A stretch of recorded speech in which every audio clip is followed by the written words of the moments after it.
Chapter 413. After the green protectors were watered, the deadwood quickly recovered, and the leaves became greener than before. This terrifying recovery speed could be seen by the naked eye, and a pool of water of life could water 500 green protectors. The problem that the gnomes couldn't solve with a large amount of energy was solved by Chu Tian with a wave of his hand. Those green leaves were filled with vitality, and there were traces of blood that were hard to see with the naked eye on the surface of each leaf. It was like a pattern or an array that made the green protector release a special aura, as if it was stronger than before. The green religion priests quickly inspected them. Forest divinity above. The vitality of these green protectors has been doubled. Each green protector's regeneration, recovery, and strength have all been greatly increased. These puppet creatures that had been contaminated by unknown curses and energy and were on the verge of death now seemed to have been baptized by a special energy, allowing their quality to improve by leaps and bounds. The green protectors could only be used for 1,000 years, but now the gnomes could no longer detect an upper limit to their lifespan. Unbelievable! Clark looked at Chu Tian.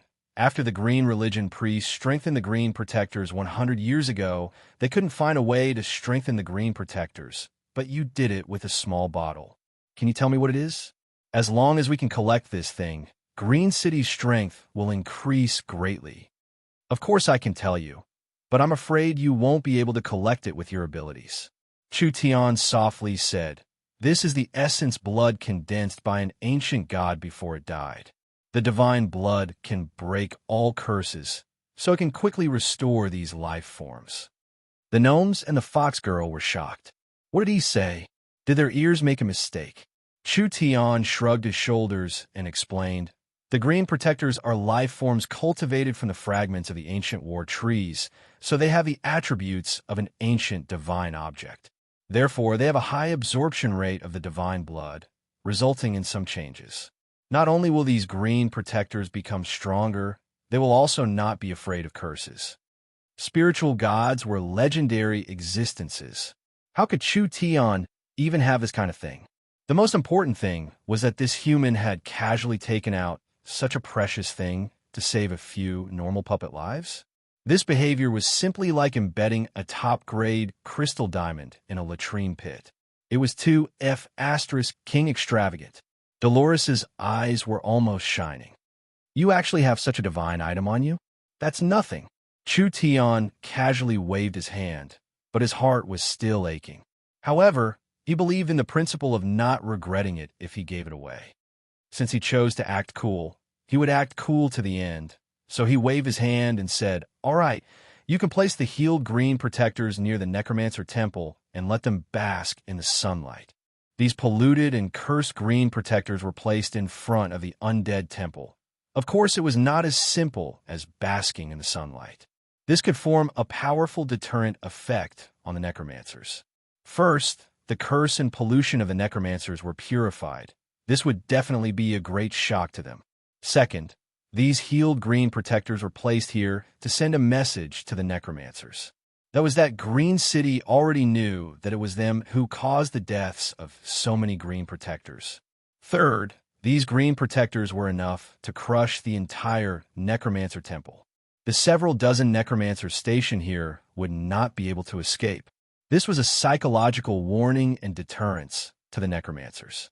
It was also equivalent to taking a hostage, making the troops they had secretly trained outside not make a move. This deterrent effect was enough to make the necromancers hesitate. Chu Tian just needed to calm the chaos as fast as possible, and the necromancers would not be able to react in time. There's still enough time. Chu Tian looked up at the cloudless sky. "Let's take care of the last problem. I want to visit the druids." Clark never thought that Chu Tian would have this kind of idea. The druids will not give you face. They are all wild and unruly people. Ha, that's not certain. Green City's territory was very large. Accurately speaking, Green City was a mountain area. It would take half a day to travel from one side of Green City to another on a flying demon beast. Just Green City alone was 5-6 times the size of Southern Xia's Imperial City. Southern Xia's Imperial City had 7-8 million people, but Green City only had 1,000,000. Moreover, Green City was a three-dimensional structure, with many living areas and castles being built in the middle of the mountains. This was completely different from a flat human city, so Green City seemed to be one with nature. If one counted the natural city walls surrounding the mountain range, then Green City was over 200 times the size of southern Xia's imperial city. It was almost the size of half the imperial region. This was only a city. Green City had a large mountain range, a wide lake, wild demon beasts, and hidden immortal herbs in a corner. In short, whether it was the diversity of life or the changes in the landscape, it was not strange at all in this special city. This was the southeast part of Green City, and the entire area was covered in a quiet and lush rainforest. There were many towering mountain peaks that were like heaven-supporting pillars surrounding the surroundings. Each pillar was covered in green plants that were arranged in a certain pattern, just like a natural array. In the depths of the rainforest, a shrine covered in moss stood in the middle of it. This was the Druids' temple. The Druids were a free power in the forest, not belonging to any power. The Druids' followers were very widespread, with elves, spirit beasts, and in some areas outside the Forest of Chaos, even humans believed in the Druids. Chu Tian brought Dolores and Clark through the rainforest to the temple. Roar! A warning roar came from the top of a tall rainforest tree to the side. A giant wolf was standing there, staring at the intruders with a pair of green eyes. This was a level 3 shadow wolf. It was said to be a terrifying killer in the forest, able to silently kill any prey. The Umbra demon wolf didn't attack. It looked at them with clear and intelligent eyes, and a human voice burst out from its huge, ferocious wolf mouth. The Druids don't welcome outsiders. If you dare to take another step forward, don't blame the Druids for being impolite. While speaking, there were already many Druids appearing all around. These Druids had turned into wild beasts. There were giant apes, giant bears, and earth dragons, all of which were very strong demon beasts. The most important thing was that these were not just wild beasts, they were wild beasts filled with intelligence. Their intelligence and the Druids' abilities made them stronger than normal wild demon beasts. Perhaps as long as they gave the order, the Druids would immediately tear the intruders to pieces. Dolores and Clark were on guard, as the killing intent coming from their surroundings was real. The Druids were a wild and unruly group. They respected nature and doing as they pleased, doing everything according to their own rules, so it was hard for Green City's rules to restrict them. Even if they recognized acting City Lord Clark, the Druids would not show mercy. This group of Druids had a very strong strength. Although the Druids were very loose and closed off in terms of battle strength, they were even above the shaman sorcerers and necromancers. Chu Tian calmly said, "I'm here to see Prophet Yoda." The Umbra demon wolf suddenly leapt into the air, and its body emitted light as it strangely transformed into a human. When it landed on the ground, it had already turned into a valiant wolfman. It roared at Chu Tian with a cold-killing intent that made people's hair stand on end. Dolores and Clark both revealed looks of vigilance. Chu Tian faced the wolfman druid with a mouth full of fangs, but he still acted as if nothing had happened. This was because he was clear that the people in the Divine Nature Temple would not know that Chu Tian had arrived. As expected, a low and deep voice came from inside. It's rare for a guest to visit the Druid Temple. Invite them in. Chu Tian did not even look at the aggressive wolfman druid and swaggered into the Divine Nature Temple. Clark and Dolores both hesitated for a few seconds before following behind Chu Tian. Hundreds of high-level druids in all directions turned back into their human forms. They all had murderous looks on their faces and were very unfriendly. How could these damned fellows dare to disturb the prophet? The Druid religion pursued nature and simplicity. Therefore, there were almost no decorations in the Druid temple. It was like a primitive and ancient house. There was only a huge statue of a goddess high up in the sky. It was the goddess of nature that the Druids believed in. Her huge wings were spread out to protect the throne in front of her, and on this simple throne sat a strange person. Chu Tian had never seen this race before. He was only a meter tall and had the green skin of a goblin. He also had the long ears of an elf and was full of wrinkles like a gnome. He looked like a mix of three races.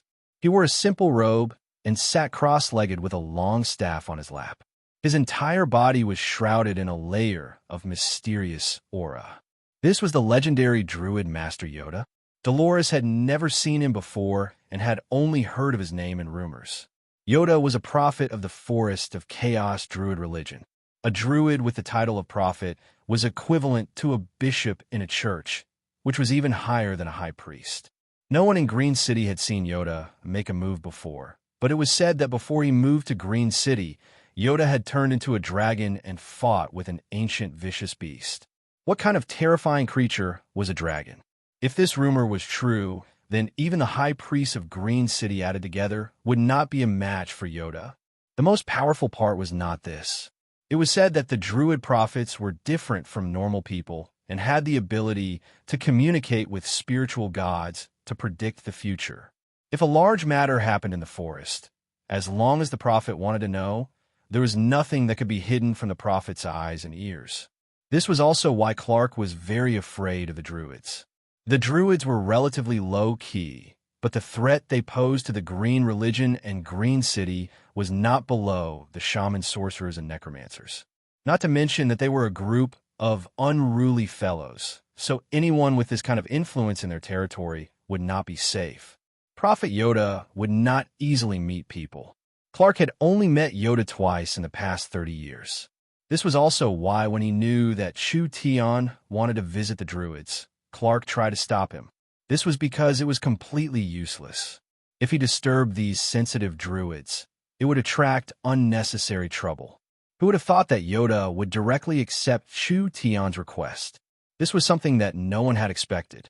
Prophet Yoda opened his eyes. His head was very small, but his eyes were very large, just like a young animal. However, it was different from the innocent eyes of a small animal. Yoda's eyes were clear and sharp, as if he could see through everything. I'm called Chu Tian. I've admired the druid religion for a long time. Being fortunate enough to meet the legendary druid prophet, it truly isn't easy. Chu Tian did not avoid Yoda's sharp eyes at all. But since it's such a coincidence, how about Master Yoda read my fortune for me? Impudent. With these disrespectful words, all the surrounding druids were filled with rage. The prophet had a very high position in the druid religion, and every druid grew up under the teachings of the prophet. This weak human actually dared to be this rude to Master Yoda. This was simply looking down on the druid religion. This was unforgivable. Clark and Dolores' expressions changed. They never thought that Chu Tian would run to the druid temple and make this kind of request to their prophet in front of all these druids. Chapter 414. Yoda's clear and sharp eyes were as calm as a water mirror. There was not the slightest ripple or undercurrent. He gently waved his hand, and the surrounding druids all quieted down. Although there were some dissatisfied growls coming from their mouths, no one dared to make a move. Young human, I can feel that you are different from the others. Prophet Yoda calmly said, the druid prophets can indeed feel a trace of fate, but it's a pity that this ability is limited. The stronger the fate, the more complicated it is, and the harder it is to see. I can see the life of a worm, but I can't see the life of a giant dragon. As for you, Yoda's large eyes flashed with a trace of confusion. Forgive me for saying this, but although you are standing in front of me, I can't feel your fate at all. It's like you don't belong to this time and space. This is a feeling I have never experienced before. The legends were true. The druid prophets really had this kind of mysterious ability. Chu Tian had read about it in ancient books before. There were some ancient prophets in this world, and they had the innate talent to see things people couldn't see. Chu Tian was just trying it out, but Yoda's words shocked him. Could it be that this fellow could really see something? Fate is a river, and we are all a speck of dust in it. Wherever we go, it is all arranged by fate. We follow the current and cannot resist it. When Yoda said this, he suddenly revealed an interested expression, There's a fish that has jumped into this river. Not only is it trying to change its direction, wherever it goes, all the specks of dust will deviate from their original path. I can feel that anyone who interacts with you will have their fate changed. Yoda's eyes fell onto Dolores and Clark before revealing an emotional expression. Green City's situation is already unpredictable. All the lines are in chaos. This was certain. If Chu Tian did not appear, the young Miss, Ying, Nangong, and everyone else would have followed their original path. Chu Tian's appearance had changed history, so Yoda's words were correct. Chu Tian was a little surprised. Was there really someone in this world who could see through fate? Yoda's words reminded Chu Tian of the ancient god sealed in the Central State's Tower of Trials. They also compared fate to a river. The more powerful one was, the more they could control their direction and position. However, even the most powerful person could not change the direction of the river of fate. Clark and Dolores were secretly shocked. This druid prophet was even more profound than they had imagined. The most important thing was that the prophet's evaluation of Chu Tian was very profound. Even if a giant dragon was in front of him, even if Yoda could not accurately calculate its fate, he could feel the strength of its fate. He had no ability to pry into Chu Tian at all. The fate of all living beings in this world was actually a series of interconnected threads. When an unpredictable power interfered, it was bound to cause chaos in these threads. Even the druid prophets would temporarily lose their ability to prophesy. This young human was indeed different from the others. Perhaps this was the reason why Prophet Yoda wanted to see him. Chu Tian gave a sigh. Since I can't calculate it, then I won't. Actually, knowing my own fate is quite boring. Isn't life always full of surprises? Prophet Yoda smiled. Mister is very open-minded. You've come to the Druid Temple. What advice do you have for the Druids? I don't dare give advice. Chu Tian did not keep them in suspense, and directly threw out the chip he had thought of. I've heard that before Prophet Yoda brought the Druids to Green City, they had fought with a terrifying, ancient, fierce beast. Prophet Yoda's injuries have not healed yet. Yoda did not reply, but this was indeed the case. The Druids did not come here with a special purpose. It was just the gnomes' prejudice against the Druids. Yoda's strength at his peak could be considered a first-class expert in the Forest of Chaos, but after the battle with the fierce beast, his strength had fallen quite a bit. Of course, even if he wasn't as strong as before, Prophet Yoda was still comparable to the high priests of the large sections. Chu Tian did not keep them in suspense. I am the new city lord of Green City and admire the Druid culture. I can think of a way to cure the prophet's injuries, but I hope that the Druids can ally with Green City. The other Druids' faces fell. He could cure the prophet's injuries? If it was like this, then this was a large matter. Prophet Yoda did not lose his composure at all. Even his eyes did not change. It was like this had nothing to do with him. Each Druid is free. I have no right to make a decision for the Druids. Chu Tian knit his brows. Why did this fellow not know what was good for him? Chu Tian lowered his request. I can give the prophet an effective cure, but I don't want the Druids to be involved in the battle between Green City and the shamans. Yoda calmly said, the Druids love peace and will never be involved in a fight. As long as others do not look at us with hostility, we will not look at others with hostility. All right, then it's a deal. Chu Tian was in a hurry, so he did not want to bargain with this prophet. As long as he promised not to be involved in this conflict, everything else was fine. Chu Tian was quite at ease with the Druids. The people of this sect were quite simple, and they believed in the god of nature and the god of Druids. The Druids did not have any lies or hypocrisy, and they would not participate in the power struggle. Chu Tian coming to the Druid Temple to visit the prophet was just insurance. Since the prophet had personally promised something, Chu Tian believed the Druids could do it. When Chu Tian left with the gnomes and fox girls, Yoda closed his large bright eyes. His brows wrinkled even deeper as he fell into silence. The Druids looked at each other in blank dismay. They knew that when the prophet did this, he must be thinking about something. Suddenly, Prophet Yoda suddenly raised his hand, and his source spirit was released. Yoda's source spirit was very strange.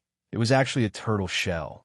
It was the kind of turtle shell used for sacrifices and divination.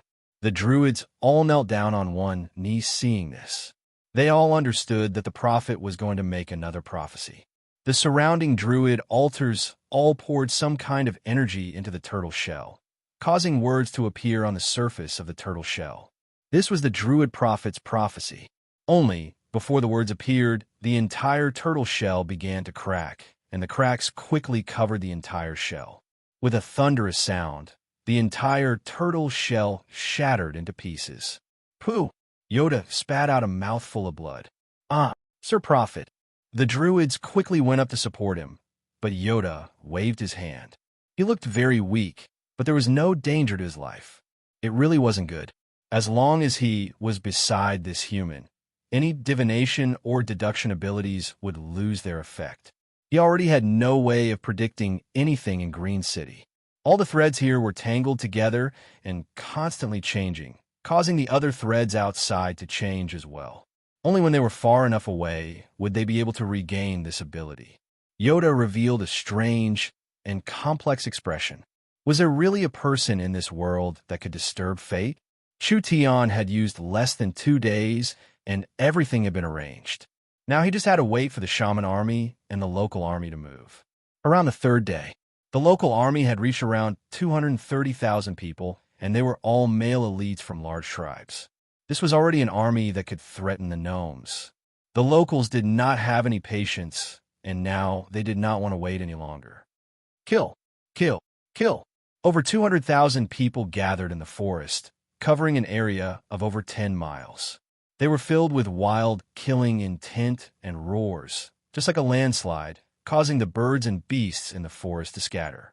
Several large tribe chiefs took the lead and decided to lead their subordinates into Green City to plunder. Several shaman sorcerers in the army used various witchcraft techniques on these people. For example, the berserk technique, bloodthirsty technique, and etc. When these local warriors were buffed by the various witchcraft techniques of the shaman priests, their battle strength naturally increased. Everything was in place. Green City is in front of us. Let us kill our way in and overthrow those weak gnomes. The local army could not wait any longer.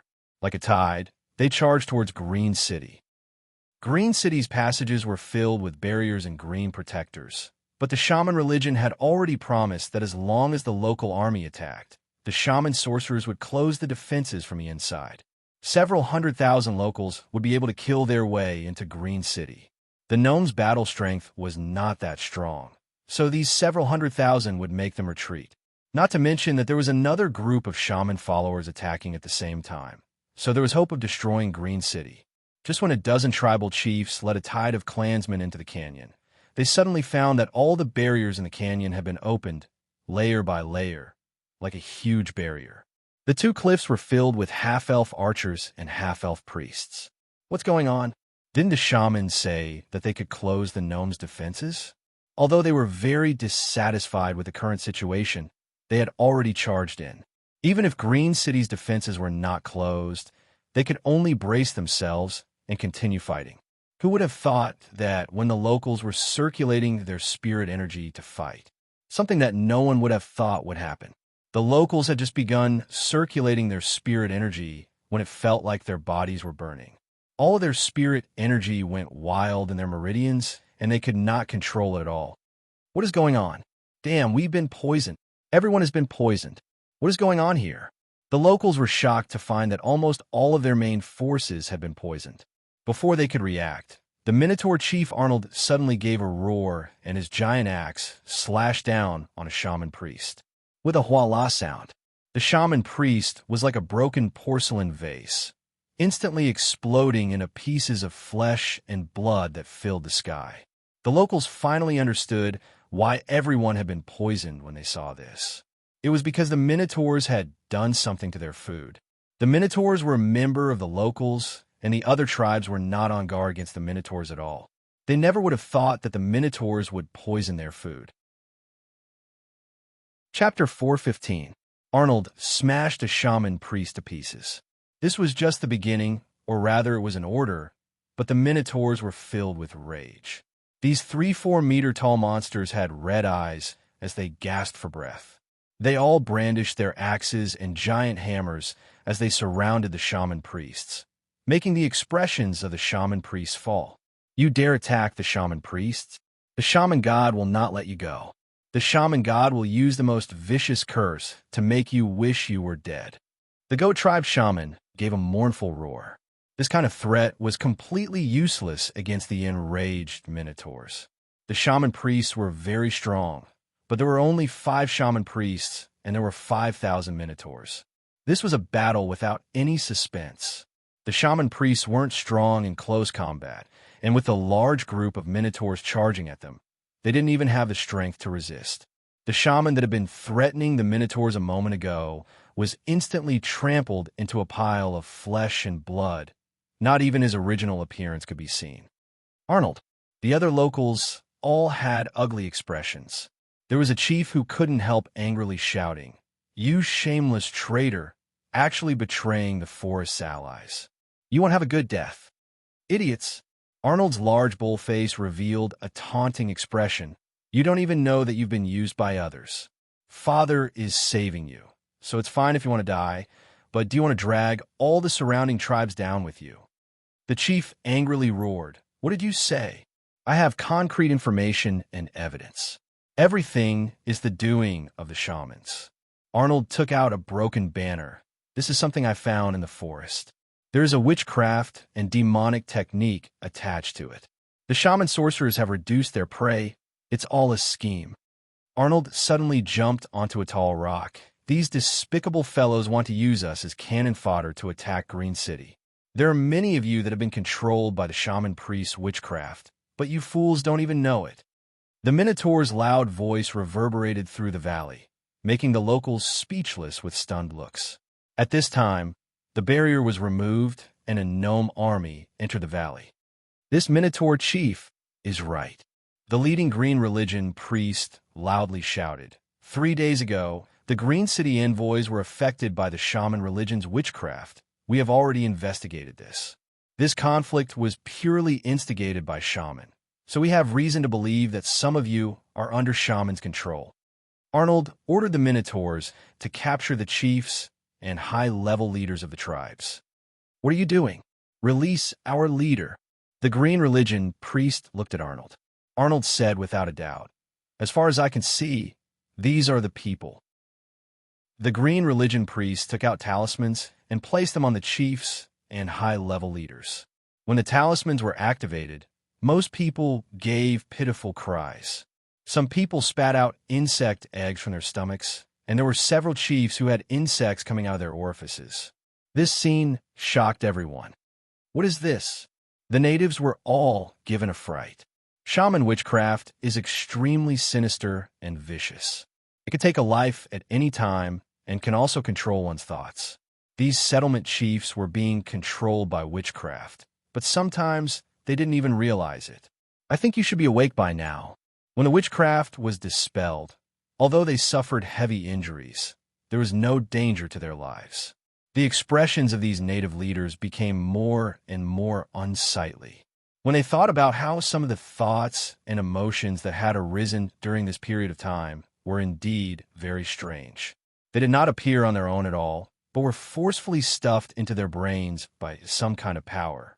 Then they saw these bugs that had crawled out of their bodies. So it was like this, so it was like this. No wonder they became this crazy. No wonder they lost their reason. No wonder the local powers could gather so quickly. Actually, a person with a bit of a calm head would not have made the decision to attack Green City. Even if the Green City gnomes were weak, they were not something these local powers could resist. This kind of battle was equivalent to sending themselves to death. Arnold loudly shouted, "This disaster is all the fault of the shamans. They did not hesitate to create famine and chaos, causing our people to suffer heavy losses. Now they are leading us to attack Green City, using us as cannon fodder. How can there be such a thing in this world? I say blood for blood, a tooth for a tooth. Let the shamans taste the anger of the forest." The locals realized that they had been tricked, and they all angrily roared out, Green City is willing to work together with the forest tribes to fight the evil shamans. A green religion priest promised, "We will use the name of the forest god to say that as long as the brave tribes stop their horses at the edge of the cliff and stand on Green City's side to fight the shamans. Not only will Green City not pursue any responsibility, we will also provide you with enough food to let you pass through this dangerous period." The priests swore in the name of the god they believed in. This kind of oath was reliable, and the locals did not have any worries. "What are you still hesitating for?" Arnold's large nostrils let out 2 white breaths. "The evil shamans have harmed many Minotaur clansmen, so the Minotaurs will take revenge for our clansmen. Even if they were slow, they should have thought it through." This was why the moment the crisis erupted, the shamans appeared in the various tribes. Not only did they encourage the tribes to work together, they were even willing to help the locals fight. It turned out that all of this had been arranged beforehand. These forest tribes and chiefs had been toyed with in the palms of their hands. The locals were filled with rage. The poison the locals were poisoned with was not fatal. This was just losing their spirit energy for an hour. Most of them would quickly recover their battle strength. "Kill the shamans! Kill the shamans!" The angry chiefs responded one by one, which spread to all the forest locals. When the gnomes saw this, they immediately opened a barrier. The large group of locals were like flowing water as they wildly charged into Green City. High Priest Mars in the Shaman Temple felt the sky shaking shouts. "The locals are killing their way in this quickly." Green City's attention has been attracted by the locals. Even if a portion of them are attracted, the shaman religion will have a chance. An army of several 100,000 plus the several dozen priests and 2,000 voodoo puppets in the temple. I don't believe we can't take down a trivial Green City. But at this time, a large wave of flame arrows flew at the shaman temple, piercing into the walls, tables, and even statues. The flames immediately ignited the surrounding objects. High Priest Mars' face sunk. "The gnomes dare make a move before us? Go! Release the voodoo puppets and let them see the might of the shamans." The voodoo puppets charged out of the shaman temple like meteors. At this time, there were several thousand gnome archers and soldiers with 10 green protectors surrounding this place, wildly attacking the shaman temple. They suddenly saw a large group of sharp shadows charge out, and each one was covered in curse and witchcraft energy. The expressions of the green religion priests changed when they saw this. "Be careful. These are the shaman religion's voodoo puppets." The archery skills of the half-elf archers were not much inferior to the elves. After spirit energy was poured into the arrows, only a flash of arrow light could be seen. The arrows were strangely fast and incomparably sharp. Several of the wizard puppets at the front were instantly sliced apart by the light. The voodoo puppets are only like this. When the gnomes were a bit careless, the voodoo puppets that were torn apart suddenly turned into poisonous insects that covered the sky like a small dark cloud. They instantly reformed in the middle of the gnome archers, turning back into the voodoo puppets and looking like they were not injured at all. The voodoo puppets were puppets that the shaman priests had spent a large amount of resources to refine. Their bodies were filled with curse and witchcraft energy, and before their energy was used up, they had almost immortal bodies. "Ah!" A gnome gave a pitiful cry.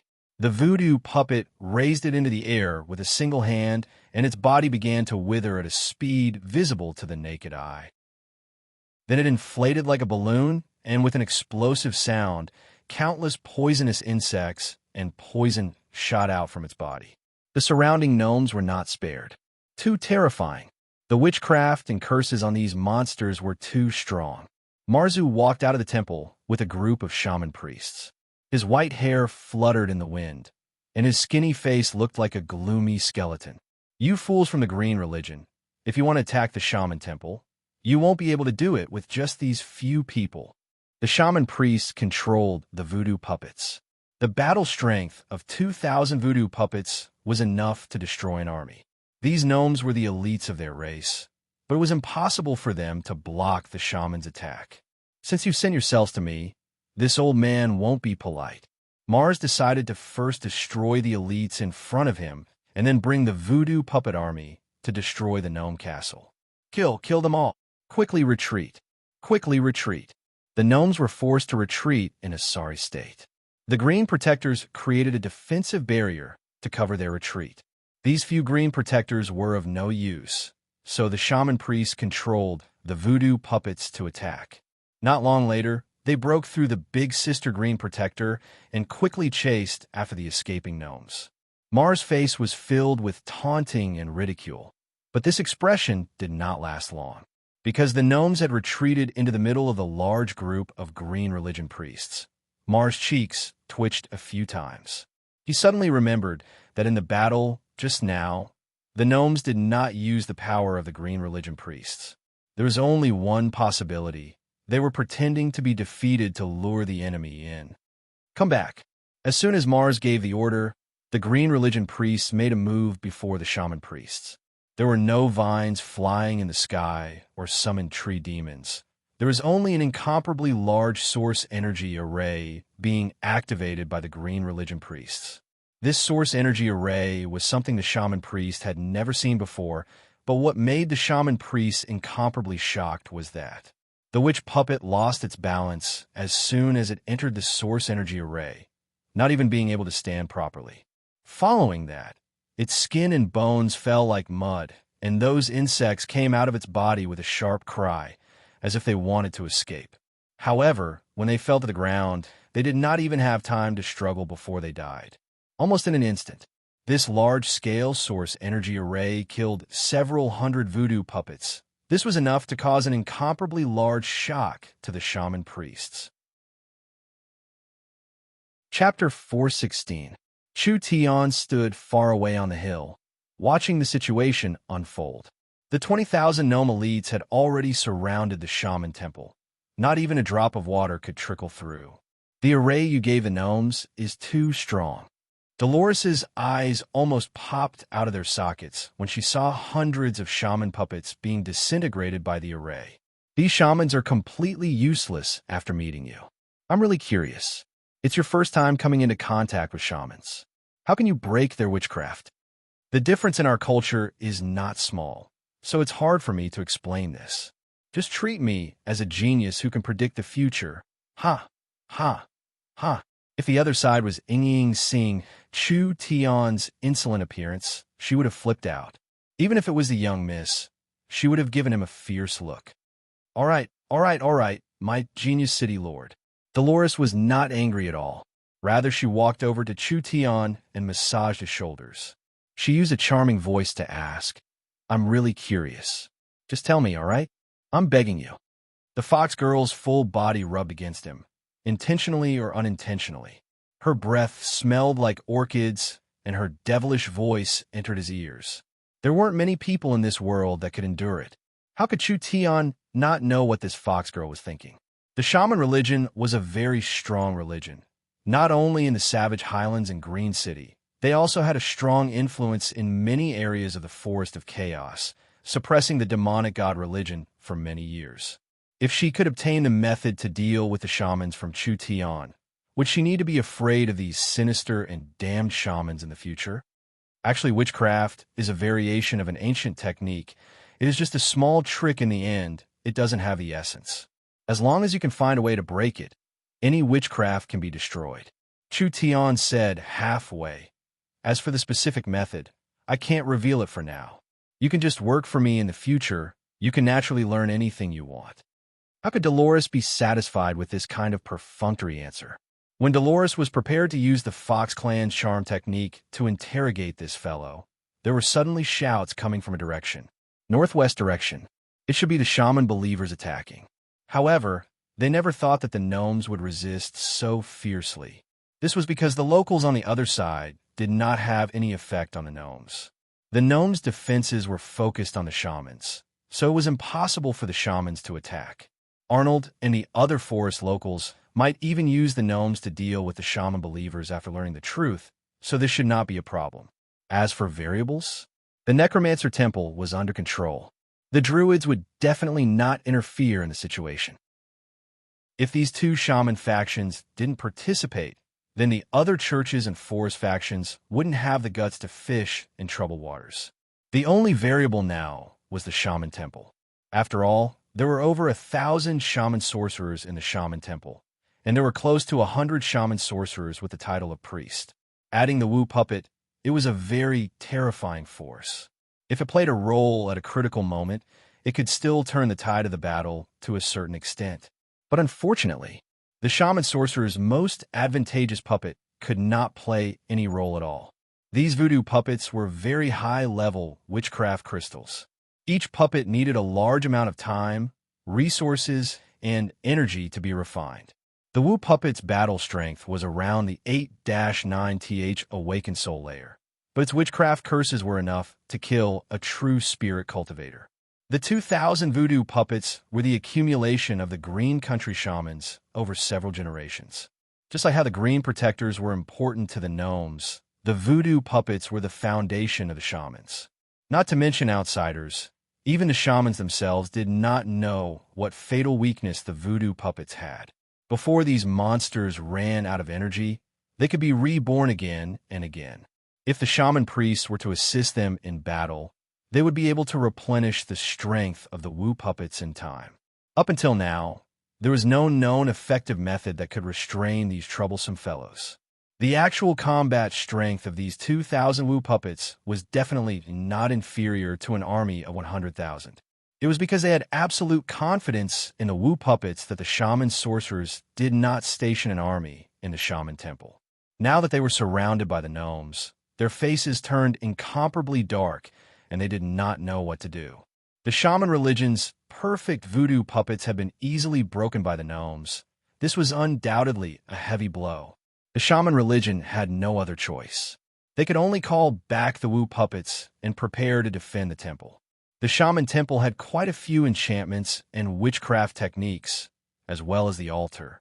If they relied on the shaman temple to defend, the gnomes would not be able to break in so easily. Stop them. Use the shaman breaking talisman arrows. The gnomes clearly understood the shaman sorcerer's plan. The archers in front pulled out arrows covered in talismans, and when the arrows left their hands, their spirit energy would activate the talisman. Each arrow contained the power of the shaman breaking talisman. When the Wu puppets were hit by the gnomes' arrows, they immediately let out pitiful cries. Their bodies began to fall like building blocks, finally turning into rotten meat and worms on the ground. There was no need to say. This was also Chu Tian's masterpiece. After Chu Tian taught the shaman witchcraft talisman arrays to the gnomes had created these talisman arrows to deal with the shaman sorcerers. Once the source energy array on the talisman was activated and the arrows were shot into the Wu puppet's body, the talisman energy would cut off the witchcraft connection on the Wu puppet. The Wu puppet would suffer a backlash from the cursed power and turn into minced meat, without any way to recover. Like this, the shaman sorcerers had been completely countered. Damn! Marzu was filled with rage as he muttered some words. The corpses of the gnomes he had killed earlier all gathered above his head as if they had lost gravity. Countless limbs wrapped around each other, like a giant invisible hand rolling dough into a ball, instantly turning it into a several-meter-wide meatball. Clark's expression slightly changed when he saw this. Be careful. He is using a high-level shaman witchcraft. The meatball floating above Marzu's head gradually turned red before turning purple. Large amounts of poison seeped out, and the meatball inflated like it was filled with air. Finally, it was thrown into the gnome area. Clark raised the long staff with both hands, and a green light was released. Great forest god, please bestow me strength. After saying this, the long staff was inserted into the ground, and countless branches and vines came out, locking down a meatball in the air like chains. These vines were filled with the green religion priest's power, so even if it was cut by wind blades, burned by flames, or smashed by giant rocks, they would not be able to harm it at all. However, they could only temporarily stop this terrifying witchcraft. Originally, when the green vines touched the meatball, they immediately released the cursed power and quickly withered. At this time, The meatball was already riddled with holes, and large amounts of poison gas was being released from inside. There were cracks on the surface of the meatball, and it was clear it was about to explode.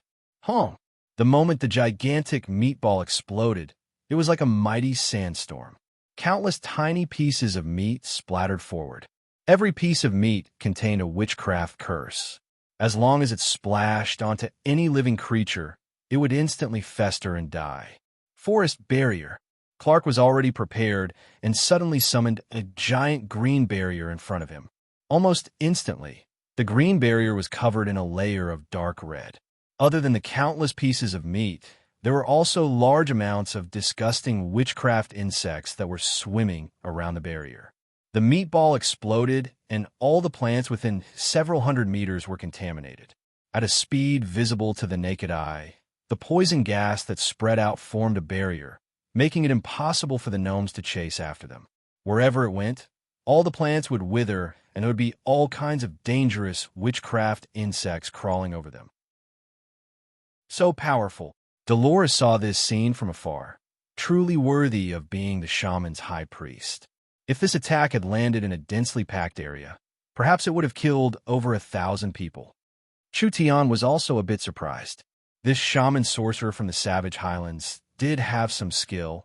His cultivation was not lower than the 4th true spirit layer. Because witchcraft was too hard to deal with, normal cultivators of the same level would find it hard to fight him. Mars' attack created a world for the shamans, and all the shamans immediately retreated into the temple. The green religion priests all made their moves. Countless vines and grass were injected with energy, and they wildly grew like they were alive. They were like thick pythons that charged forward to attack, but they were still a step too late. The sorcerers had already retreated, and the entrance to the shaman temple was protected by a barrier. The green religion priests could not directly cut it open, so the countless vines could only wrap around the altar, not letting the people inside come out. Mars, your scheme has been completely exposed. Clark loudly shouted, "Don't needlessly prick us. You won't have another chance." The shaman sorcerers were trapped in the temple. Their faces were all like dead ashes. Even if they reacted slowly now, they would still understand what was going on. The shaman witchcraft had been broken by the gnomes, so the shaman's plan could not be carried out. The shamans were trapped in the shaman temple, and although they could rely on the temple's power to protect themselves, how could they stay here forever? The witchcraft that Mars had just cast was extremely powerful, but it had obviously consumed a lot of energy as well. At this moment, he was panting heavily, and his eyes were filled with frustration and anger. Hateful half-elf, hateful Clark. If I catch him, I'll torture him to death bit by bit with 10,000 wizard Gus. A green-skinned orc priest came over. High priest, the green religion priests have already sealed the temple, and we can't use witchcraft on the outside. What should we do now? Since it's like this, we can't just sit here and wait for death. Mars said with a dark expression, "First use the altar to recover our strength, and then we'll kill our way out. We'll let them understand that the shaman sorcerers are not easy to deal with. Luz, you'll lead the charge later, and I'll cover for you." Luz thought about it for a few seconds. "I have an idea that might be more beneficial to our situation." Mars looked at his assistant. "Tell me about it." "We can." Luz walked to Marzu's side and prepared to continue speaking. A colorful large centipede came out of his sleeve and shot out like an arrow, biting the old troll's neck. "Kill you, and then take your head to Green City." Mars gave a pitiful cry. This centipede was a wizard insect that Luz had refined for many years. Even if it was an earth dragon that was bitten by it, the poison inside would instantly cause it to fester. Chapter 417. Mars's cultivation was above Luz's, so this kind of sneak attack would not work normally. But Marzu had consumed a large amount of energy and was not on guard against Luz, so Luz's sneak attack was successful. Luz was a fierce and decisive person. Since he had decided to kill the high priest, of course he would not show any mercy. The 7-tailed centipede he had refined could kill anyone here in a single bite, but it could not kill this fellow in front of him. When the centipede bit Marzu, Luz's palm struck out, slamming into Marzu's chest. although the shaman sorcerers could not cultivate normal cultivation techniques. With Luz's true spirit realm cultivation, just releasing his spirit energy was enough to create a very strong destructive might. Marzu's ribs shattered, and he spat out a large mouthful of blood. Like a broken glass person, he was instantly sent flying, slamming into an altar and causing the altar to cave in. High Priest! The shaman sorcerers' faces fell as they stared at Luz, who had sneak attacked Marzu. The shaman priests by Luz's side stood up, looking like they were blocking these sorcerers for Luz. A shaman priest roared out with a face filled with anger and confusion. We're facing a great enemy. What do you mean by this? What do I mean? I want to ask him what Marza means. Luz walked forward with a dark expression. None of the shamans dared block him. Attack Green City? This is a method of mutual destruction, but you want us to jump into a pit of fire.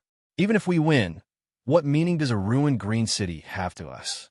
Even if we win, can we withstand the anger of the eternal forest? The Savage Highlands are merely treating us as dispensable chess pieces. Could it be that you're willing to be manipulated like this? The shaman sorcerers had ugly expressions on their faces. Luz shouted, I have already discussed the conditions with a new Green City Lord. As long as we leave the Savage Highlands, the shamans can still live here, and we will receive Green City's protection.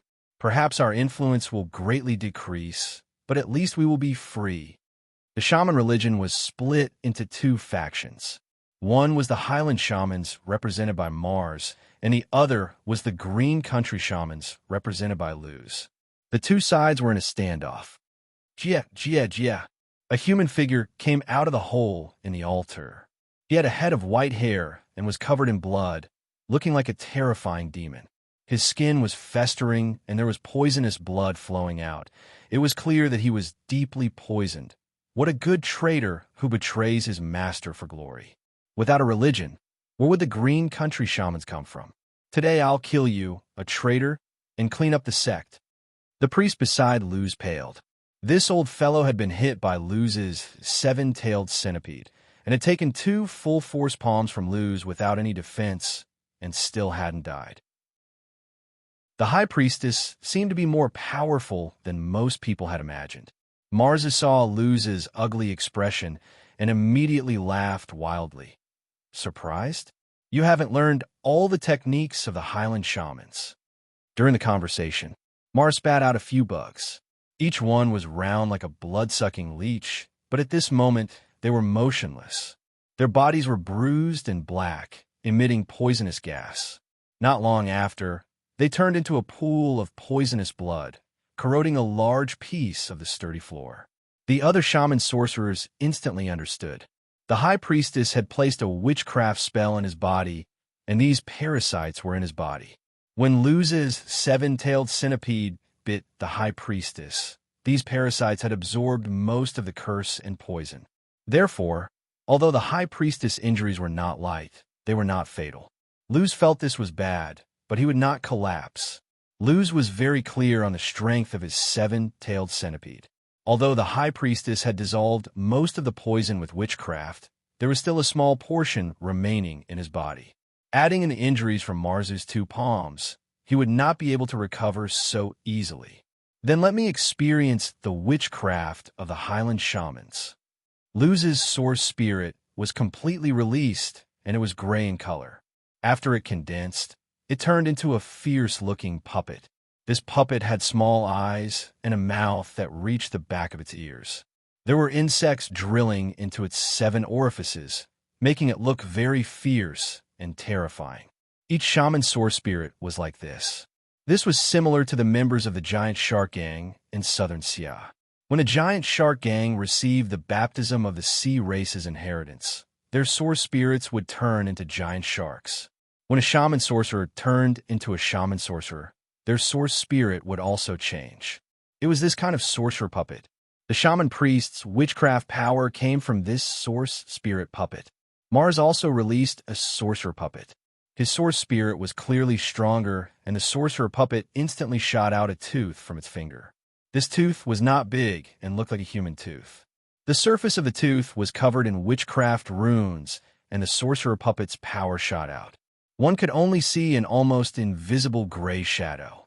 The tooth contained a fatal witchcraft power, and Luz quickly dodged to the side.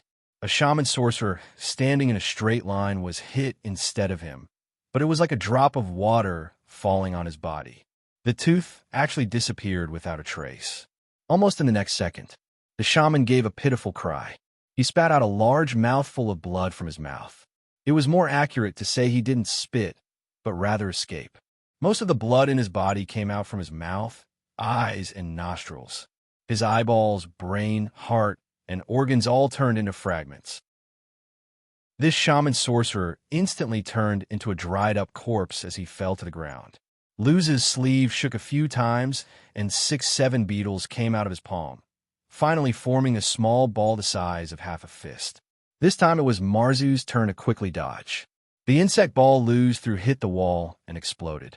The entire shaman temple shook a few times, and the insect ball sprayed out a large amount of blood, leaving a giant mark on the wall.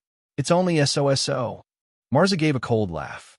Luz's witchcraft was only inferior to Marzu's, but his cultivation base was too far apart.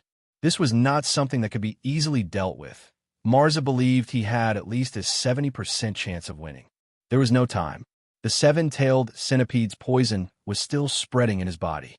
After Marzu suppressed the poison, his face became darker and darker.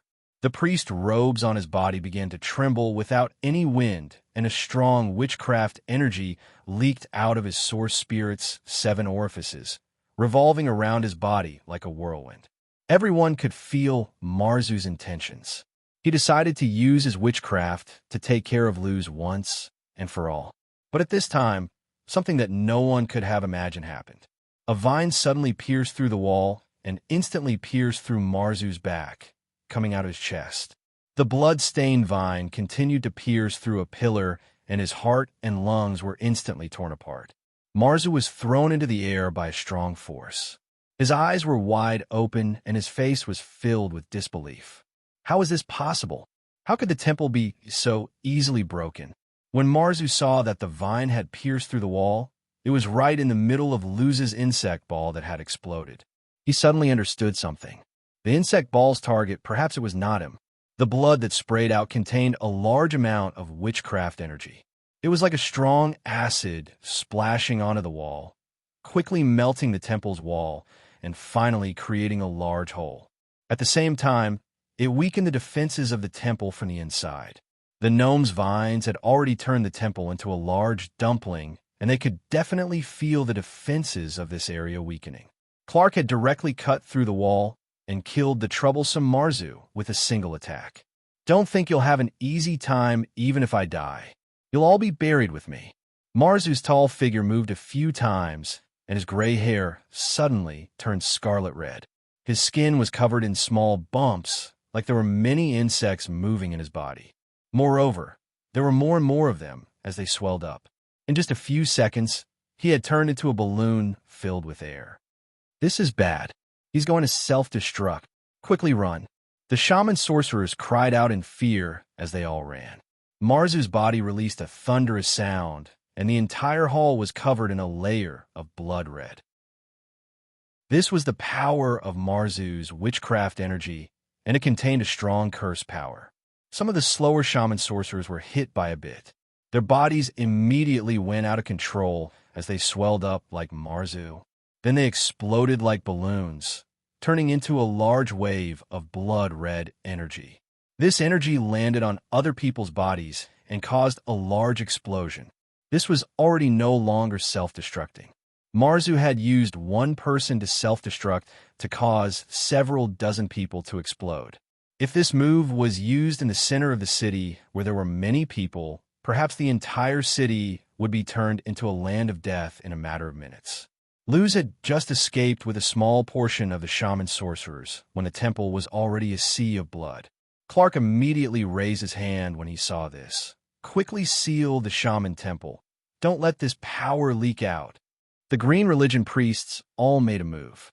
Vines stacked on top of each other, finally forming a giant semicircle on the ground.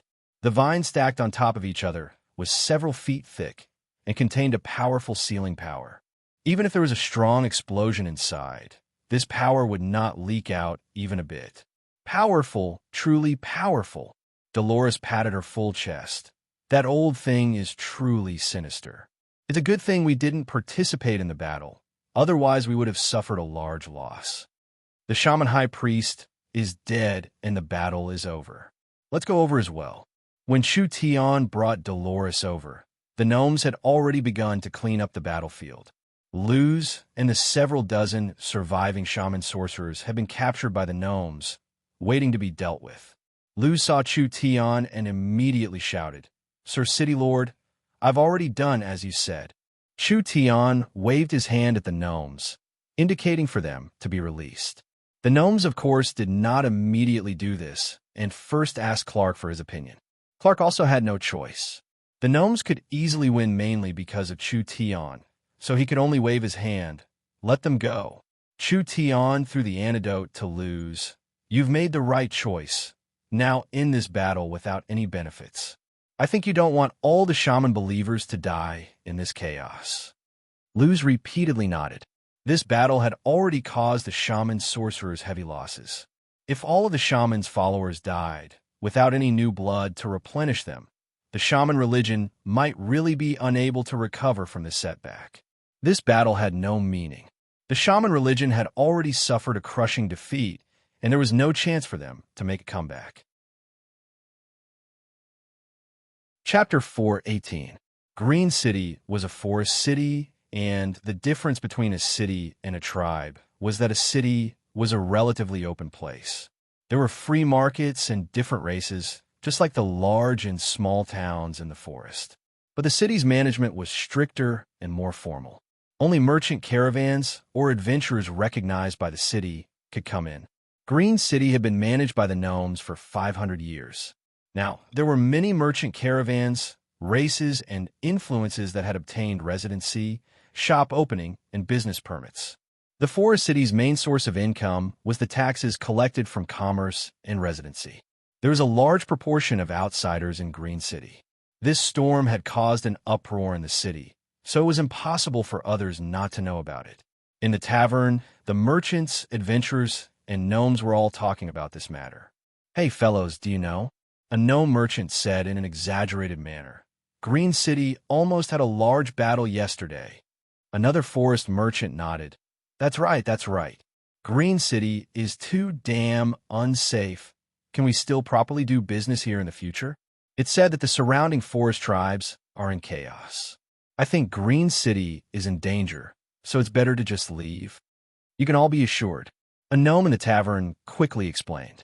These merchant caravans were Green City's main source of income, so if they lost confidence in Green City, it would be a large loss to the gnomes. The crisis was caused by the shamans. Now that the shamans have been beaten half to death, they are no longer a threat. Another gnome said, "Green City has already released food to the forest tribes, relieving the danger of famine for the various tribes. Although Green City has lost quite a bit of resources, I believe that after this, the surrounding forest tribes will be even more united. Even if there are enemies in the future, we will be able to unite against them." The forest merchants all had resentful looks on their faces.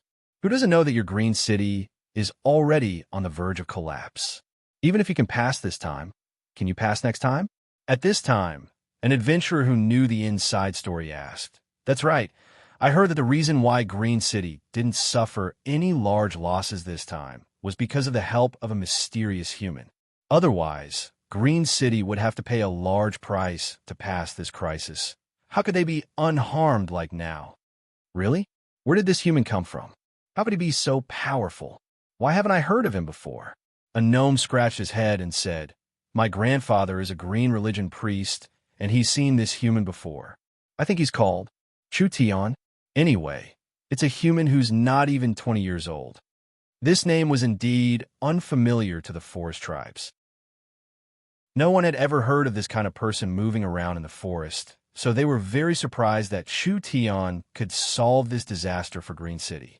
However, it was obvious that they were surprised a little too early. At this time, an adventurer charged into the tavern holding the notice given by the Green City gnomes. He had a strange look on his face as he loudly shouted, Damn, something big has happened. Come take a look at this. Hanson, what the hell are you doing? Is another war about to break out? The tavern was filled with clattering sounds as the merchants all stood up and immediately took the notice in the adventurers' hands. They didn't know if they didn't look, but when they saw the contents, everyone's eyes almost popped out. What's written here? A person anxiously shouted, I don't know Elven language. Quickly read it out for me. This is the latest news. That human's true identity has been revealed. He is the Green City's city lord appointed by the Eternal Forest's Elven King. Fuck, is this true or false? The Elven King's brain must have been damaged. Everyone broke out in curses. Everyone knew that Green City couldn't hold on any longer, but they had received secret news that the Eternal Forest was prepared to take over, so they were able to stay calm until now. As long as Green City became a city under the Eternal Forest control, with the elves' powerful military strength, Green City would have a chance to prosper again. In the end, the Elven King took over, but he gave the city to a human. Wasn't this just a joke? If the elves did not send an army, how could a foreign human stabilize the situation? There's still more. There's still more. Green City's acting city lord Sir Clark has already resigned. After the Green Religion's priests' research, it has been decided that the human Chu Tian will be the acting city lord of Green City. This order will take effect immediately. The human Chu Tian has already moved into the main castle and has begun to take over the Gnome City's affairs. This really was a shocking piece of news. It was like a bomb exploding in their mouths. It made people unable to close their mouths. Was this a joke? It was fine if the Eternal Forest was messing around, but now the gnomes were also messing around? There's some news that this human was the leader of a small power on the edge of the Forest of Chaos. It said that he was a merchant from a small company, but he came to Green City alone to be the city lord. Fuck, a brat still wet behind the ears. What qualifications does he have to be Green City's city lord? Fuck, the gnomes can't do it. Why don't you let father do it? Is Green City finished? This time it wasn't just merchants and adventurers. It also caused a large stir among the gnomes. How could Sir Clark let a human take over as the city lord? This was just too unreasonable. Around half an hour ago, Chu Tian had just been appointed. Although there was a problem with the plan, and he couldn't control the forest tribes, it didn't matter too much. The gnomes and shamans had a deep grudge. The Green Country shamans led by Luz could not obtain the gnomes' trust, and they could be retaliated against by the savage highlands. The most correct method was to support Chu Tian as the city lord.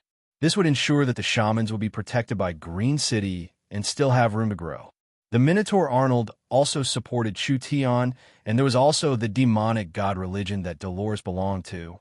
Although Chu Tian didn't have many cards he could use, with this great merit, Clark still gave him the acting city lord position. Chu Tian brought Dolores to the city lord's castle. On the road, Dolores had a depressed expression. Hey, I've successfully taken the first step. Since I've obtained the acting city lord position, I'm not far from becoming the city lord. You've also been promoted to the city lord's assistant. Shouldn't we celebrate? Chu Tian shook the beautiful city lord robe that the gnomes had just made for him. For example, a passionate kiss. If it was normal times, Dolores wouldn't have suggested playing around with this human, but she didn't seem to be in the mood right now. If this decision is announced now, it will definitely cause a large controversy among the gnomes. The Eternal Forest's new city lord for Green City is a human. This is a fact that no one can accept. Aren't you afraid of your subordinates rebelling? There was no denying it. Chu Tian was a human with great abilities. In this conflict with the shaman sorcerers, if it wasn't for Chu Tian's skills, the gnomes would have suffered heavy losses. But in the end, he was still a human and he hadn't matured yet, so now was not the time to reveal his identity. Chu Tian did not have his own influence in Green City, and the demonic god religion did not have much influence in Green City. Luz had only submitted to him due to pressure. As for the gnomes, there were a few old fellows that appreciated him, but most of the gnomes would not accept a human as the city lord. Their current method was to push Chu Tian to the heart of the struggle. It looked very glorious on the surface, but the water underneath was very deep. Chu Tian's situation was that of a city lord without an army. This identity was just a symbol. The authority was still in the gnome's hands. Dolores said, "I think the gnomes are purposely making trouble for you. You have done a large merit, and you have indeed been recognized by the eternal forest, as well as received orders from the Elven King. So the gnomes will not deal with you based on their personal feelings, but the gnomes have been hiding, waiting for you to make a mistake." Chu Tian was just a tied-up acting city lord. As long as he was not the true city lord, it meant the gnomes still had some leeway. Green City's complicated situation would not be solved because of the shaman crisis. There were still many internal and external problems that needed to be solved. With Chu Tian becoming the acting city lord, the situation would become even more complicated. If Chu Tian made a mistake or caused losses, the gnomes could use this to ask the Eternal Forest to change the Elven King's orders and find an elven expert to hold the fort. This would give Chu Tian a chance. This was also the gnome's strategy of advancing and retreating. No matter how big Chu Tian's merit was, deep in the gnomes' hearts, they still did not recognize his identity. They were still doubtful of his ability and status. No matter, I liked the challenge. Chu Tian walked into the gorgeous city lord's castle and stood in front of a wide floor-to-ceiling window. The sunlight spilled in from the outside, making the room very bright. When he looked outside, his field of vision was filled with a vast expanse of white. When he opened a door, this was a natural little garden. The grass was soft, and there were hundreds of flowers blooming. There was a small river flowing through it, but suddenly stopped at a cliff, turning into a silver waterfall that fell thousands of feet into the sky. The sea of clouds was like waves, with islands floating on top of it. This was the peak of the mountain range. The city lord's castle Chu Tian was in the middle of the mountain range. It was a castle built on top of a mountain peak, overlooking the entire mountain range and the entire Green City area. The city lord's castle was very large. The entire castle had more than 100 floors. Looking at it from below, half of the majestic mountain had been transformed into a castle. The city and nature were perfectly integrated. It was like a work of art. The holy radiance shined through the dense treasure aura. The entire world was covered in a powerful spiritual pressure. This was truly a rare paradise. Green City's location was very good, but it was a pity there were too few people, so it was very deserted. But this situation wouldn't last long. As long as the Miracle Commerce headquarters were moved here, Green City's influence would grow larger and larger, finally becoming one of the most important cities in the Forest of Chaos. Chu Tian was very satisfied with the castle. He turned to his assistant and said, "All right, we can't be lazy on our first day. Immediately bring all the documents over. This city lord is going to start working." Chapter 419. In the city lord's office, Chu Tian was sitting on a white jade throne inlaid with gems, holding a cup of tea that his assistant had just brewed. The water was good water. It was the spring of life from the Green Temple. The tea was also good tea. It was the elven race's high-quality elven green tea. His life was very comfortable. In front of Chu Tian was a person-tall mirror. The image in it went from blurry to clear, finally forming the image of a girl. Although she wasn't tall, she was slender and elegant. Her skin was as white as snow, and her figure was exquisite. What should be big was big. What should be thin was thin. What should be long was long, and what should be round was round. She was filled with the vitality of youth. In short, there were no flaws that could be found. She brought her face closer for a closer look. This allowed Chu Tian to observe her cheeks up close. They were as smooth as porcelain. Her large eyes were as clear as crystal. Her nose was exquisite and straight. Her peachy lips were red, and her black hair draped over her shoulders. She looked obedient and beautiful. Chu Tian proudly shook his robe. "How about it? I didn't lie to you. Why aren't you greeting Sir City Lord yet?" "Wah." Meng Yingying's eyes lit up, and her mouth spat out a series of questions. "Is this your office? It looks so luxurious. What's outside the window? Is it a garden? Why does it look like it's in clouds? Did you really become the city lord? How could it be this fast? Wouldn't you know if you came over to take a look?" Chu Tian waved his hand like this small matter wasn't worth mentioning to him. This Oldman small town situation. Elder sister has already unified the surrounding locals and is now planning to build a commercial and industrial city. The initial plan is to hold 2 million people.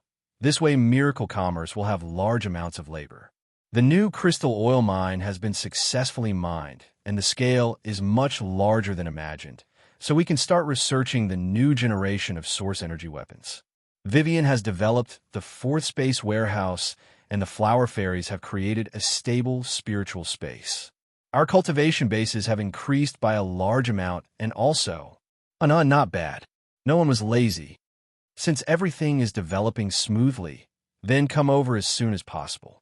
I'm lacking manpower by my side and need the help of you and the young miss. All right. Meng Yingying was delighted. She had wanted to go there for a long time. Yingying, are you communicating with Chu Tian? Why do I hear his voice?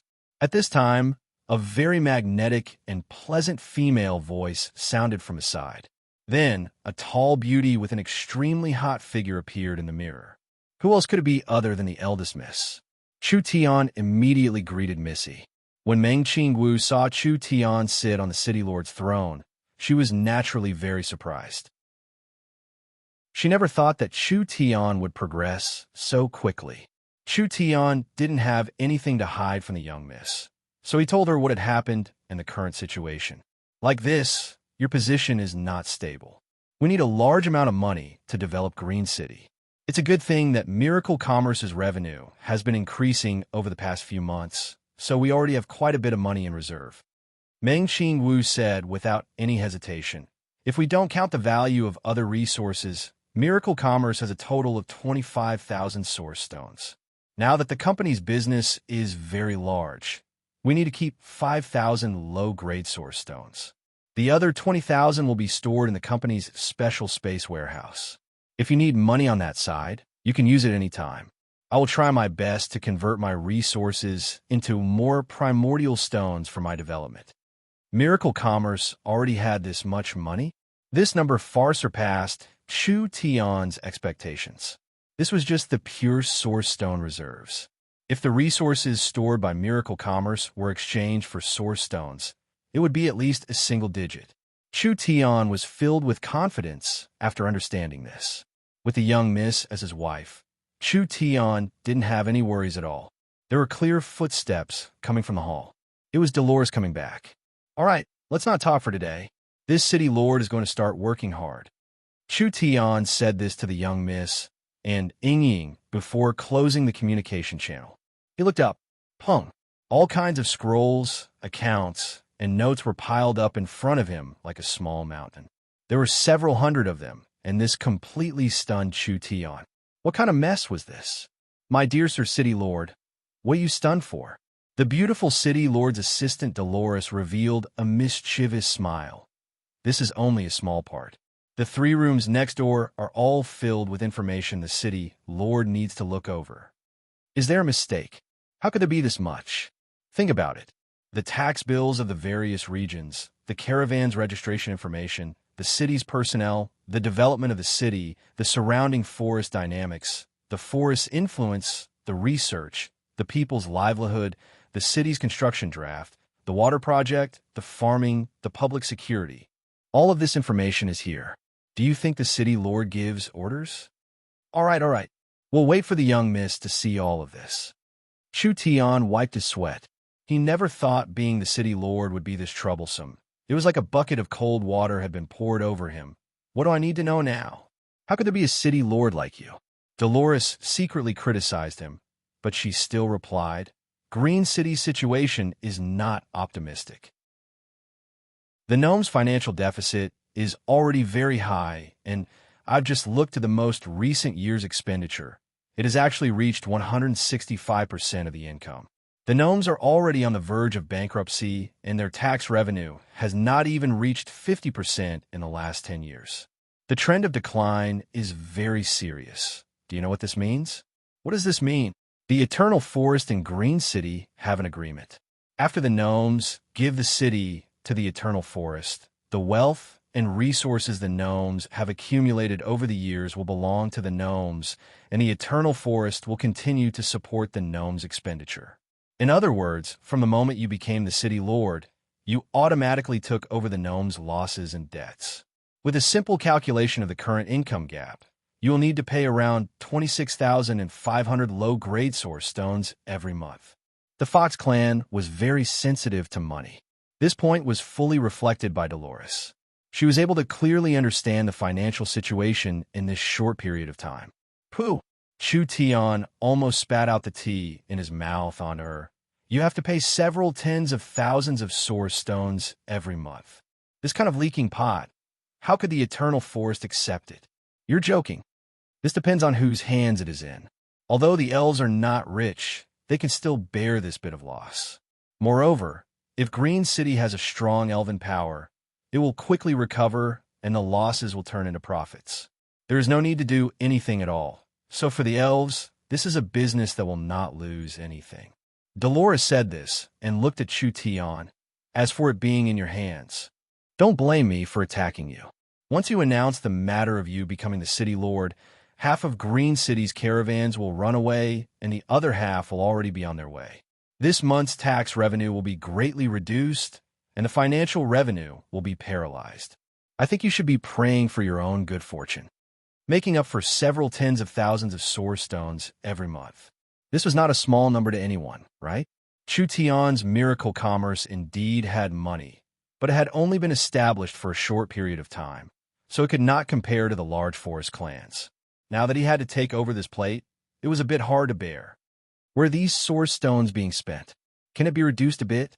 Dolores quickly looked over the financial details. These are mainly the purchase of materials, the use of Green City's military defenses, the consumption of the farms, and the gnomes' welfare. These are around half of it. Then what about the other half?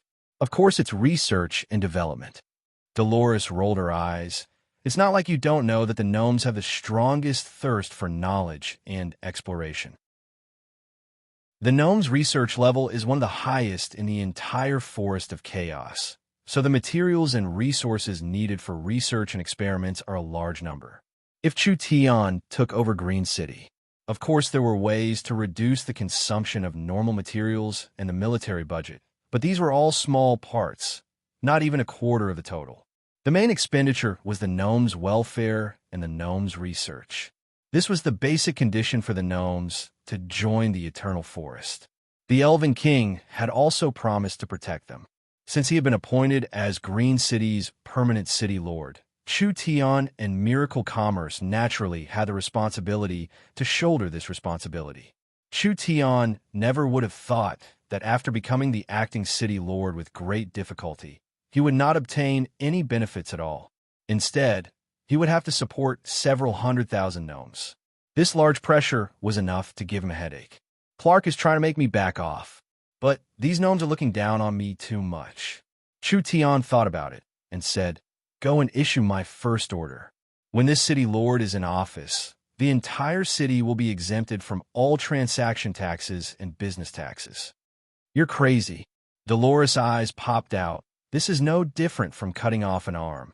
The financial deficit is already serious enough. Do you think the hole isn't big enough? It's like you just said, half of the merchants are preparing to run and the other half are already on the way. What use is there in me stubbornly holding on to these taxes? Keep them here first, and there will be ways to make money from them in the future. As for the financial hole, reduce it as much as possible, and I'll make up for the rest. Chu Tian said with a face of disdain. Isn't it just 10,000 source stones? It's not like I can't afford it. Dolores knew that Chu Tian's background was not simple, but seeing Chu Tian's heroic spirit, not even placing a large sum in his eyes, she couldn't help looking at Chu Tian a bit higher. All right, it's fine as long as you think there's no problem. Chu Tian didn't care what kind of stir he caused in Green City or the Forest of Chaos. He just issued his first order. I'm very interested in the gnomes' research lab. Come, let's go take a look. Chu Tian's second order of business was to understand the gnome situation. After all, the gnomes were a rare high-level intellectual race in the forest, which was very compatible with miracle commerce. Green City had been built for an entire 500 years. The Gnome's research lab had been built for an entire 500 years. This was not something Southern Xia's environment could compare to. Chu Tian wanted to personally see what was different about it. Chapter 420. The First Order was announced. Green City was once again in an uproar. This method was cutting off most of the basic income. This was a hard-to-understand matter in any city. Not to mention that Green City was already in a bad situation, and now they were cutting off the income from the merchants. How would the city survive? Clark quickly came to find Chu Tian to ask him about this. Chu Tian did not explain his actions. Rather, he arrogantly said, "You have to look further. Green City's population is already small enough. What can this little bit of tax be used for? It would be better to make the city the first tax-free city in the Forest of Chaos and raise its popularity first. You can be assured the gnome's welfare and regular expenses, even if I pay out of my own pocket, I won't give you a single source stone." This person had a lot of money and was rich and overbearing. This made the gnomes feel confused. Could it be that this human had another power behind him? Otherwise, how could his expression not change in the face of such a large hole in their finances? Even if they could fill in this large hole, this power was not simple. But seeing Chu Tian's solemn promise, although the gnomes were filled with doubts, they couldn't do anything to him. Clark came at the right time. Chu Tian said to him, "I'm prepared to visit the gnome research base and the construction of the city. I wonder if this is convenient for me." These couldn't be shown to outsiders. However, Chu Tian was now the acting city lord. If the acting city lord couldn't even understand the city's situation, how could he manage the city? Clark discussed with the gnome elders for a few minutes. "Of course, there's no problem. Please come with us." The gnome research base had always been a secret and was also one of the most mysterious places in this area. Being able to follow by Chu Tian's side this time was a chance for her to broaden her horizons. The gnomes introduced it as they walked. The gnome research base was established at the same time as Green City and has a very long history. It is also the most complete research base in the forest. The Green Religion Temple next to the mountain was the entrance to the gnome research base. After entering the mountain, there were 4 elevators in front of them. Chu Tian and Dolores stood in the elevator, and the elevator immediately began to descend. They were surrounded by transparent crystal observation windows. When everyone sat in the elevator and descended, they could clearly feel that they were shuttling through different rock formations. Very, very deep. They descended about 400 to 500 meters. Finally, a huge underground world appeared in front of them. Dolores felt her masseter muscles go out of control as her chin fell down and her eyes popped out. She found it hard to believe that there was such a large hole under Green City. This was simply incredible. The gnome explained, "The Forest of Chaos geology is very special. Our ancestors studied the geology of the forest and were surprised to find that there were many holes in the Forest of Chaos. There are some deep underground worlds with large amounts of demons, dark elves, and other dark creatures living there. There were also some places that were so deep that one couldn't see the bottom, possibly hiding the secrets of the great ancient era. There wouldn't be any demons under Green City, right? It's not that there isn't a possibility, but we haven't found one yet." The elevator was about to reach its destination. When Chu Tian looked down from above, he could see gnome warehouses next to each other. On the straight tracks, there were actually trains parked there. Each train had a streamlined front, and there were several to 30 rectangular containers in the center. It was an underground train station. In front of them, there's a large number of palaces that appear in front of them. The size of the underground palace could hold several 100,000 people living inside. The entire underground palace was made of metal and was filled with a modern style. There were many metal pipes here. The large ones were several meters thick and needed several people to wrap their arms around them. The small ones were only a few centimeters thick and were not much thicker than a finger. It was very complicated and very dense. The entire research base was connected by these large and small pipes. There was more than one underground palace like this. If one looked from afar, they would see several underground palaces flashing with lights. Between these palaces was a dark abyss that couldn't be seen, and the underground palaces were like lighthouses in a dark world. They were all connected by floating tunnels or cable cars. Although the underground world was deep, it was not as dark or as silent as one would imagine. Other than the lighthouses and the underground palaces, the walls in all directions were covered in glowing crystals and strange glowing plants. Dolores even saw a glowing mushroom. Its cap was at least 30 meters in diameter, and it was like a huge light bulb that illuminated a large area around it. Gurgling water flowed out of the cracks in the rocks, turning into a clear waterfall that fell into a bottomless abyss. There were some strange lizards and bats that were currently moving around on the walls. In this space that never saw the light of day, there was actually a strange ecosystem that made people sigh in amazement at the wonders of the Creator. This underground space is unfathomably deep, and we still haven't found out how deep it is. However, the underground world is very rich in minerals, and the deeper one goes, the richer the resources. Of course, the deeper one goes, the higher the chance of being attacked by dangerous creatures. Chu Tian fell into deep thought as he looked into the bottomless abyss.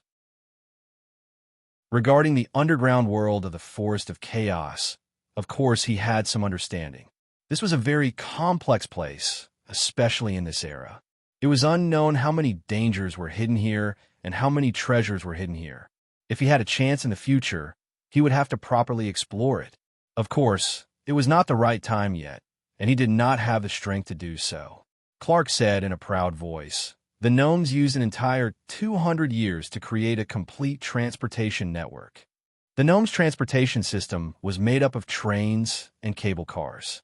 When they came out of the elevator, a station appeared in front of them. The train was made up of several carriages that were tight and stable. This was the gnomes' underground train. The gnomes have 7 underground research bases and have found over 100 precious resources. Clark said in a proud voice, "These underground railways are like blood vessels, connecting the gnomes' research bases, mines, farms, and production areas, forming an efficient production network. This truly is a complex and difficult project. Normal people might not be able to complete it." Dolores said to Clark, "How do these trains move? Come with me to the power room and you'll understand." Clark opened the power room of a train, and there was a honeycomb-type power room inside. Each power room was filled with red powder, and there was a source energy array engraved on the surface of the power room. There were also large amounts of source stones embedded to activate the source energy array. The power source of the train is a stable fire attributed crystal powder. This powder can release a strong flame and energy which is finally absorbed by the source energy array, forming a complete power system that can easily push a several hundred-ton train forward, reaching a maximum speed of 300 kilometers per hour. This made Chu Tian a bit shocked, although the gnome's technology did not enter his eyes. At least in this era, it could be considered quite advanced. The cost of the flame crystal stones was not high. Using the energy of the crystal stones to move the train forward would greatly reduce the cost of the train, but the source energy array would consume spirit energy. This source stone consumption would not be a small number. Clark explained, "The entire transportation network will consume at least 1,000 low-grade source stones every month." This was too wasteful. There is no need for this consumption at all. Miracle Commerce's source energy battery cost was low, and it could maintain the consumption of source energy. Chu Tian only needed to make some simple modifications, and he could easily save a large amount of source stones. Now we invite Sir Acting City Lord to visit the gnome's research base. The gnome train rumbled as it slowly moved forward.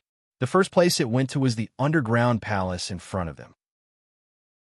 The entire underground palace was covered in train tracks, and they could clearly see the entire underground palace as they passed through the countless buildings. This is the fire energy research room. This is the water energy research room.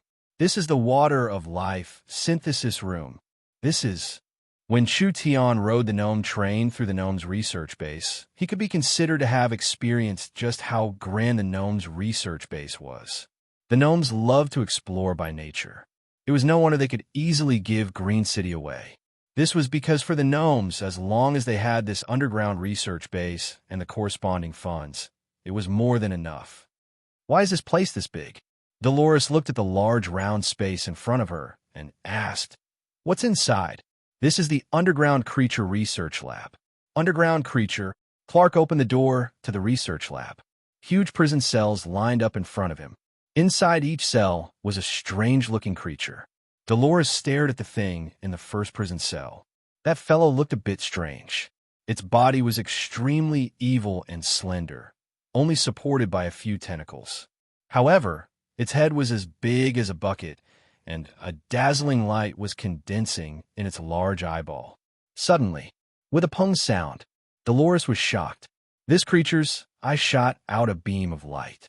If it wasn't for the gnome prison's barrier protecting them, Dolores would not have been able to dodge this beam of light that could melt steel. Dolores asked, "What kind of monster is this?" "You're too ignorant." Chu Tian did not wait for the gnomes to explain before saying, "This thing is called an evil eye, a very common underground creature. Its main ability is to use its eyes to shoot beams of light." Clark and the gnomes revealed looks of admiration to Chu Tian once again. This kind of creature is rarely seen on the surface. The acting city lord is truly knowledgeable. "Che, what's wrong with that?" Chu Tian curled his lips in disdain and immediately looked at the other creatures. He couldn't help admiring the gnomes. They could actually raise all these dark creatures here. It was simply like a museum. He finally understood why the gnomes spent so much money on their research lab. The scale, equipment, and level of these research labs were all at the top of the world. Spending several tens of thousands of low-grade source stones every month was already very frugal. Clark asked, "The gnomes do not have any hobbies other than searching for the truth. Although most of the gnomes' research cannot be turned into profit, this is the joy of the gnomes. So if you really want to become the city lord, then this research lab." "You're thinking too much. You have to understand, I'm also a scholar." Chu Tian patted the gnome's shoulder. "This research lab is Green City's true wealth. Compared to it, those castles on the surface are not even worth mentioning. Not only will I not close this research lab, I will also increase the resources, talents, and technology investment by 10 to 100 times, making this research lab even more glorious." Dolores on the side opened her mouth, but did not say anything. Clark and the gnomes revealed looks of gratitude and admiration. Chapter 4:21. Why wouldn't Chu Tian be happy? The gnomes had spent several hundred years to build such a solid foundation. How much effort did this allow Chu Tian to save? This was like a person wanting to buy a house, but in the end, a luxurious beast carriage, servants, guards, and even a beautiful maid to warm the bed were all given to him. This was too good a deal. The gnome research base was the standard of this era. Even the strong empires of the continent couldn't compare. With this kind of good foundation and the technology and team that Chu Tian brought, it would create unimaginable value in the future. Chu Tian was very much looking forward to using this research base. The gnomes' thoughts were not as complicated as humans, but the gnomes could feel that Chu Tian's words were not just for show. This human seemed to place a lot of importance on research, and this kind of person becoming the city lord was very beneficial to the gnomes. The elves were strong, but they were not interested in this. So, if Chu Tian fully supported the research base, he would gain the recognition of the gnomes. The Dark Creature Research Base had several dozen low-level dark creatures, like evil eyes and cave spiders.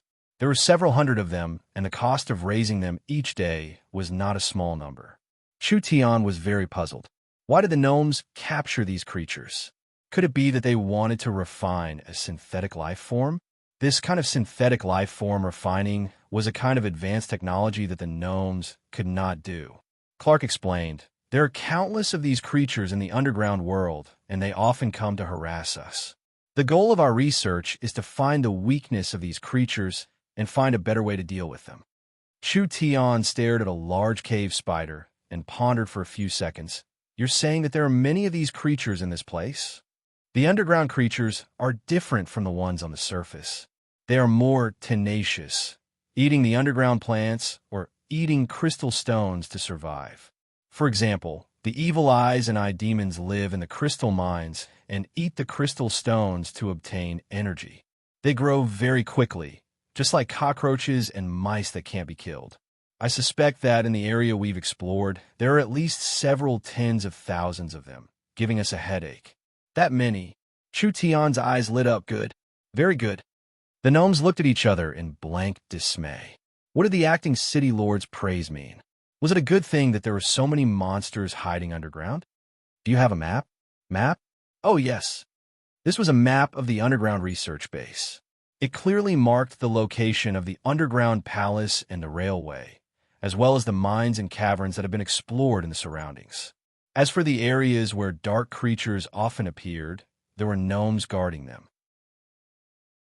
This was to prevent strange creatures from destroying the research, and also to prevent them from threatening Green City. The underground world was too complicated. It was like a huge maze. According to Chu Tian's understanding of the world, the light energy was distributed in the sky, and the dark energy was buried underground. The deeper one went underground, the stronger the negative energy. He didn't know how far the forest of chaos underground world extended, but he was sure that there were evil dark creatures deep underground. The gnomes didn't dare explore too deep and didn't dare explore too far because they were afraid of accidentally touching terrifying monsters that they couldn't kill. But even at this level, there were still many monsters living there. Let's go and take a look at this area. The place Chu Tian was talking about was a cave, because the cave looked like the large mouth of a demon, and even the rocks inside were a terrifying dark red color. It was called the Demon's Mouth. It said that most of the underground monsters the gnomes met came out of the Demon's Mouth. Therefore, the gnomes thought that the Demon's Mouth was an even deeper and more terrifying underground space. In order to not disturb existences that shouldn't be disturbed, the Demon's Mouth was not allowed to be casually explored. Elder, several gnome troops stationed here saw the train stop at the Demon's Mouth station, and they immediately ran over to ask about it out of curiosity. Sir, acting city lord.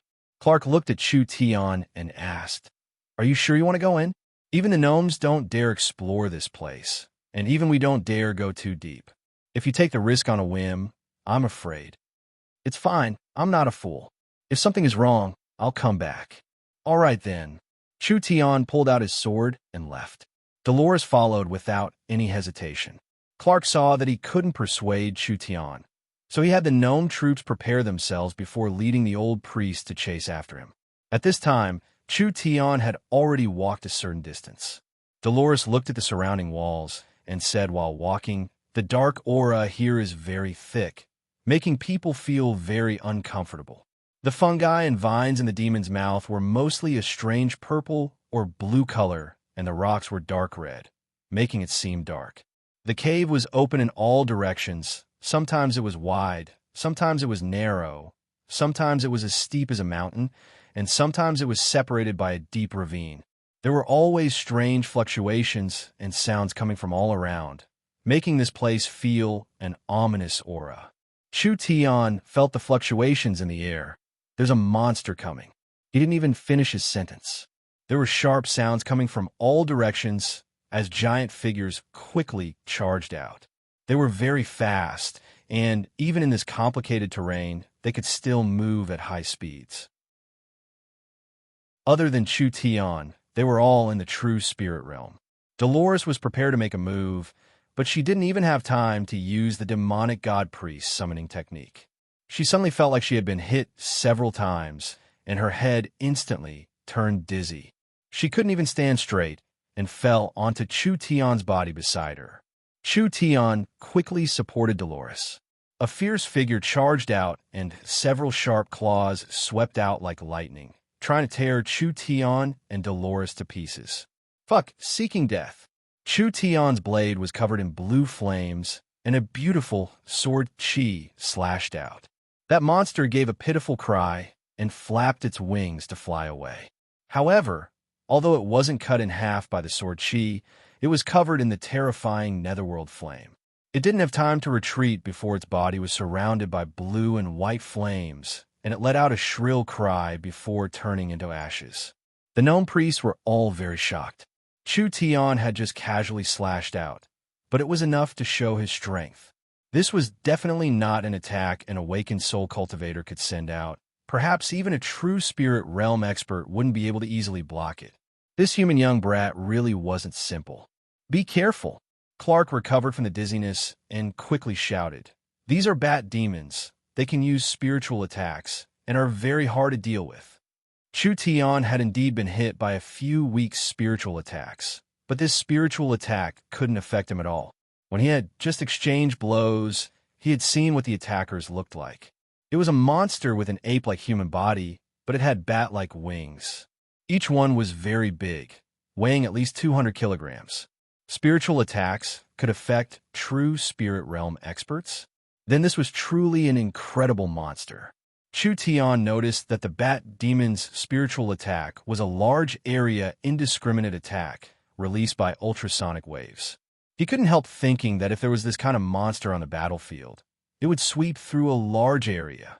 This was not exaggerated at all. Even a true spirit realm expert like Dolores was hit without any preparation and instantly lost her battle strength. Wouldn't a normal awakened soul cultivator bleed from their 7 orifices and die? Good, very good. If they could tame this kind of monster and use it for Green City, why would Green City be afraid of invaders? Compared to the Marauders' mounts, the bat demons were not only stronger, but also more intelligent. They had the intelligence of a 6 or 7-year-old human child. If they could be tamed, they would be able to understand some commands. Chu Tian came here with this goal in mind. Not to mention Chu Tian having several beast taming methods with the little fox and the demonic god religion's priests. These headache-inducing monsters could be easily tamed. This was not trouble. This was a large amount of wealth. The green religion priests used a secret technique to resist the spiritual attack. Clark forcefully raised his staff and a vine reached out, instantly grabbing onto a fast-flying bat demon. This bat demon let out a pitiful cry as its vitality and water were sucked away, finally turning into a dried corpse that was hung above the cave. They didn't have time to kill more bat demons. The left wall suddenly shattered and several beams of light as thick as an arm shot out at them. A green religion priest quickly released a talisman to condense a shield of light. When the powerful beams of light landed on the shield of light, it shattered it to pieces, barely blocking this attack. Dolores had just recovered. What happened now? Dolores discovered that in all directions of the dark cave, there were many light bulb-like lights appearing at the same time. These lights went from weak to strong, and in the end, they became very dazzling, so much so that she could barely open her eyes. Evil eyes, damn, there's so many evil eyes. The evil eyes had excellent dark vision, and their range of vision was even greater than an eagle's. Their eyes could break through illusions and camouflage, as well as release a kind of radiation that could clearly see a person through a wall. The evil eyes could not make any sounds, so they used their minds to communicate. Although their intelligence was not high, they had a tacit understanding. This many evil eyes attacking together. This power was more than enough to kill 2 true spirit realm experts. Clark raised the long staff in his hand high up, and a layer of emerald green light barrier slanted down to the side. The beams of light shot by the evil eyes were all absorbed by the barrier, and only ripples appeared on the surface of the barrier. Great Forest Goddess, please unleash your great power. Clark released a dazzling green light. In the next second, Clark's entire body exploded. His body disappeared and turned into a large field of green leaves. These green leaves were like countless butterflies, fluttering and spreading in all directions like an all-pervasive tide. In an instant, the field of vision was drowned. These leaves looked weak, but they were actually endowed with the power of divine weapons. They could easily slice through the bat demons, and those weak evil eyes couldn't even withstand a single blow. When the leaves floated past them, their bodies would immediately break into pieces. Dolores said in a shocked voice, "This Clark's strength is not weaker than the shaman's Mars." The leaves all turned back into Clark's short figure.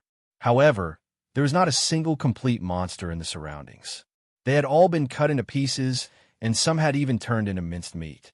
Chu Tian wanted to say a few words of praise, but he felt a strange energy fluctuation.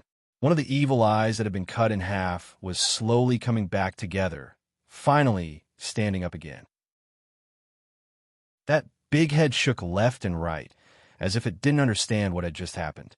Then it saw its companions wriggling all over the ground, and its eyes began to release a light blue glow. Shwa!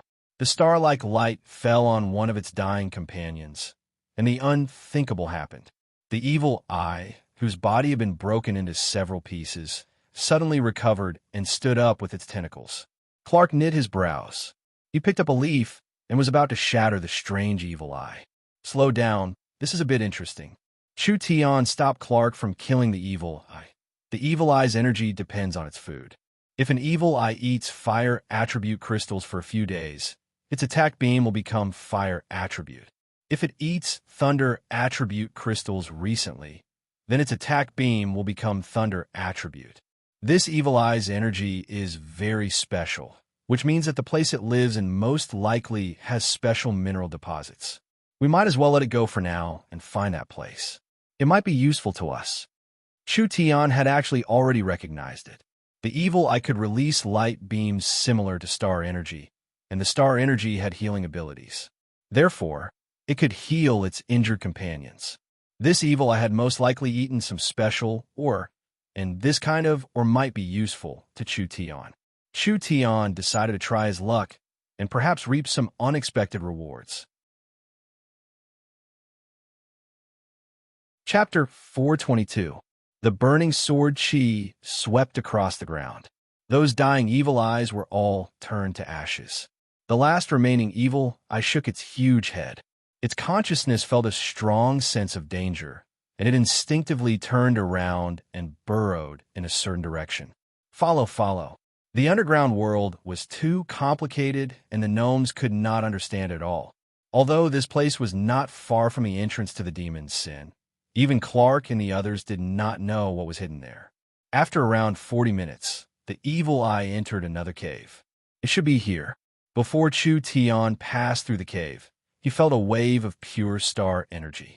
After passing through the cave, there was a large basin in front of him. The ground was filled with meteor grass and other plants. They were all at least level 3 meteor grass. This kind of quality not only needed tens of thousands of years to grow, it also needed a very good environment to grow. Chu Tian swung his sword to kill the unlucky evil eye leading the way. He immediately began to search this area. The others were a bit stunned when they came in. This terrain did not seem like it was naturally formed. Rather, it seemed like it was formed from the ancient era. In the rocks and on the ground, there were all kinds of materials that released starlight everywhere. Star iron. Chu Tian found a piece of iron covered in starlight. This is a high-purity star iron ore. This thing is a high-level source energy array, or the best material to make high-level airships. I never thought there would be this much here. If my guesses aren't wrong, this place was formed by a meteorite. There was also star silver and star gold here, which were all priceless materials. Ha, we've struck it rich this time. Chu Tian found a few more crystals and found that the entire basin was filled with glowing crystals, star crystals. There are actually star crystals all over the ground. Dolores and the gnomes looked at him with a strange gaze. Of course, they didn't know the value of these things. Star crystals were star crystals, also known as star stones. Chu Tian had picked them up in the Central State Trial Tower, and just a few small pieces were enough for a group of people to break through to the starlight immortal body. Right now, there were star stones everywhere. It was impossible to calculate the number of star stones in one piece. It was likely that several mountains would be piled up. This place was basically a star mine. Star metal was an excellent material, and star crystal was even more precious. Perhaps it would allow thousands or even tens of thousands of people to cultivate the starless body, and they would at least be able to cultivate the diamond body. The starlight immortal body was a non-attributed cultivation technique, and the starlight with a rare neutral energy, so even a member of the church like Dolores could cultivate it. Therefore, this mine was very valuable. With such a large number of star crystals, how many top-notch experts could they nurture? Central State's meteor grass basin was also created by a meteorite. However, the meteorite that created the basin had very little star crystal content. When it hit the ground, it had basically evaporated. It only relied on the residual energy to grow the meteor grass. This star crater was completely different. The meteorite shattered and buried a large number of star crystals in the ground, forming a mine. Since there are this many star crystals, perhaps there is that thing. Chu Tian's expression changed, and he suddenly became a bit excited. Quickly look for it. There might be a top-quality treasure here. Once this thing is dug out, I can guarantee that not only will we become rich, the entire Green City will become a great weapon in 2-3 years. It will be enough to become one of the most influential cities in the Forest of Chaos. How could there be this kind of thing? Dolores had a look of disbelief. Could it be that we can dig out a divine weapon? What does a divine weapon count for? Even if we were given a divine weapon, would we be able to use it? Chu Tian lost his rare calm as he anxiously said, "The meaning of this thing to us right now is not something even 10 divine weapons can compare to. All right, don't waste words. Quickly find this thing. What kind of treasure would have this much value? It couldn't even compare to 10 divine weapons." Clark gave a soft cough. "You have to tell us, what kind of thing is it?" Chu Tian did not even have time to explain before the ground in front of them suddenly exploded. The rock was shattered by some kind of power, and a majestic and vast energy charged out, quickly condensing into a form. Dolores cried out in shock. "What kind of monster is this?" The being that broke out of the rock was a 2-meter-tall giant. His body was covered in a strong electromagnetic halo, and he was completely bald. He was very strong, but he did not have any facial features. This was not a physical being, but rather an elemental life form. Star Elemental. Chu Tian slightly knit his brows. "Be careful. This fellow is very hard to deal with." Dolores threw out a bottle and used the summoning technique of the demonic god priest. With a roar, the 6-armed ape was summoned. It was also in the form of energy, and under Dolores's control, it charged straight towards the star elemental.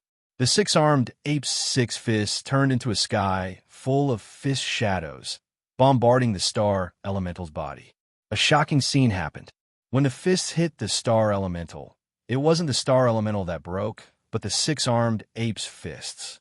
It was like a drop of water hitting steel.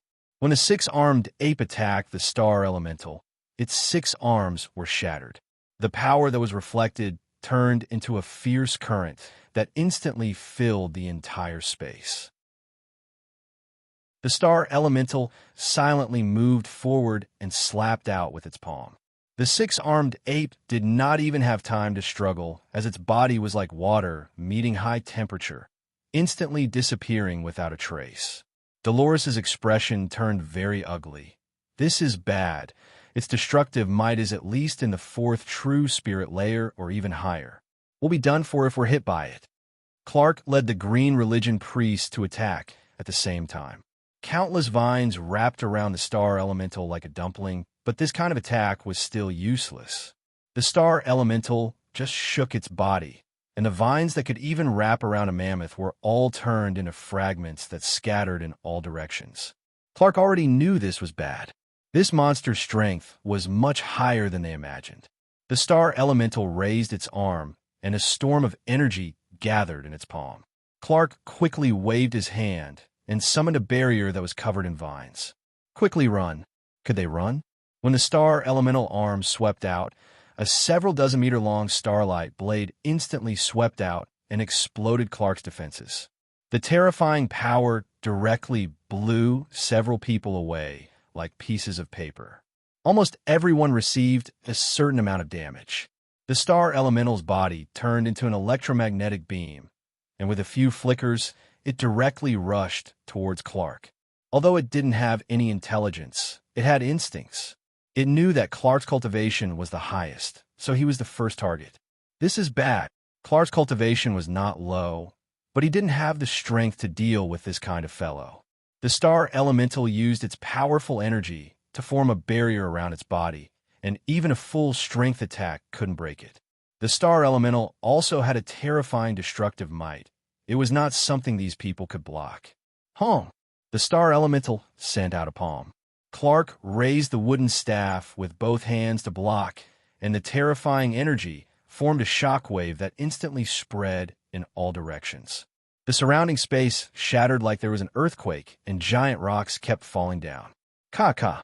Clark could clearly feel the staff in his hand cracking. He almost couldn't block it anymore, but the star elemental's power was still becoming stronger. Great Elder. The green religion priests quickly joined hands, and several giant logs drilled out of the ground. Each log was covered in inscriptions, and they quickly wrapped around the star elemental's body. A powerful sealing power suppressed the star elemental. Since it would cause a backlash if it was attacked directly, then they would use the sealing power to weaken it. But there was still no effect.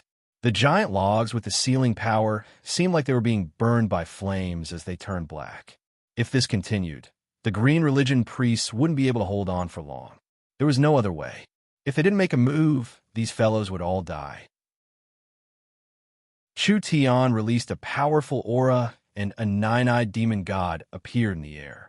When Chu Tian raised the sword in his right hand, the nine-eyed demon god raised a jet-black demon god sword.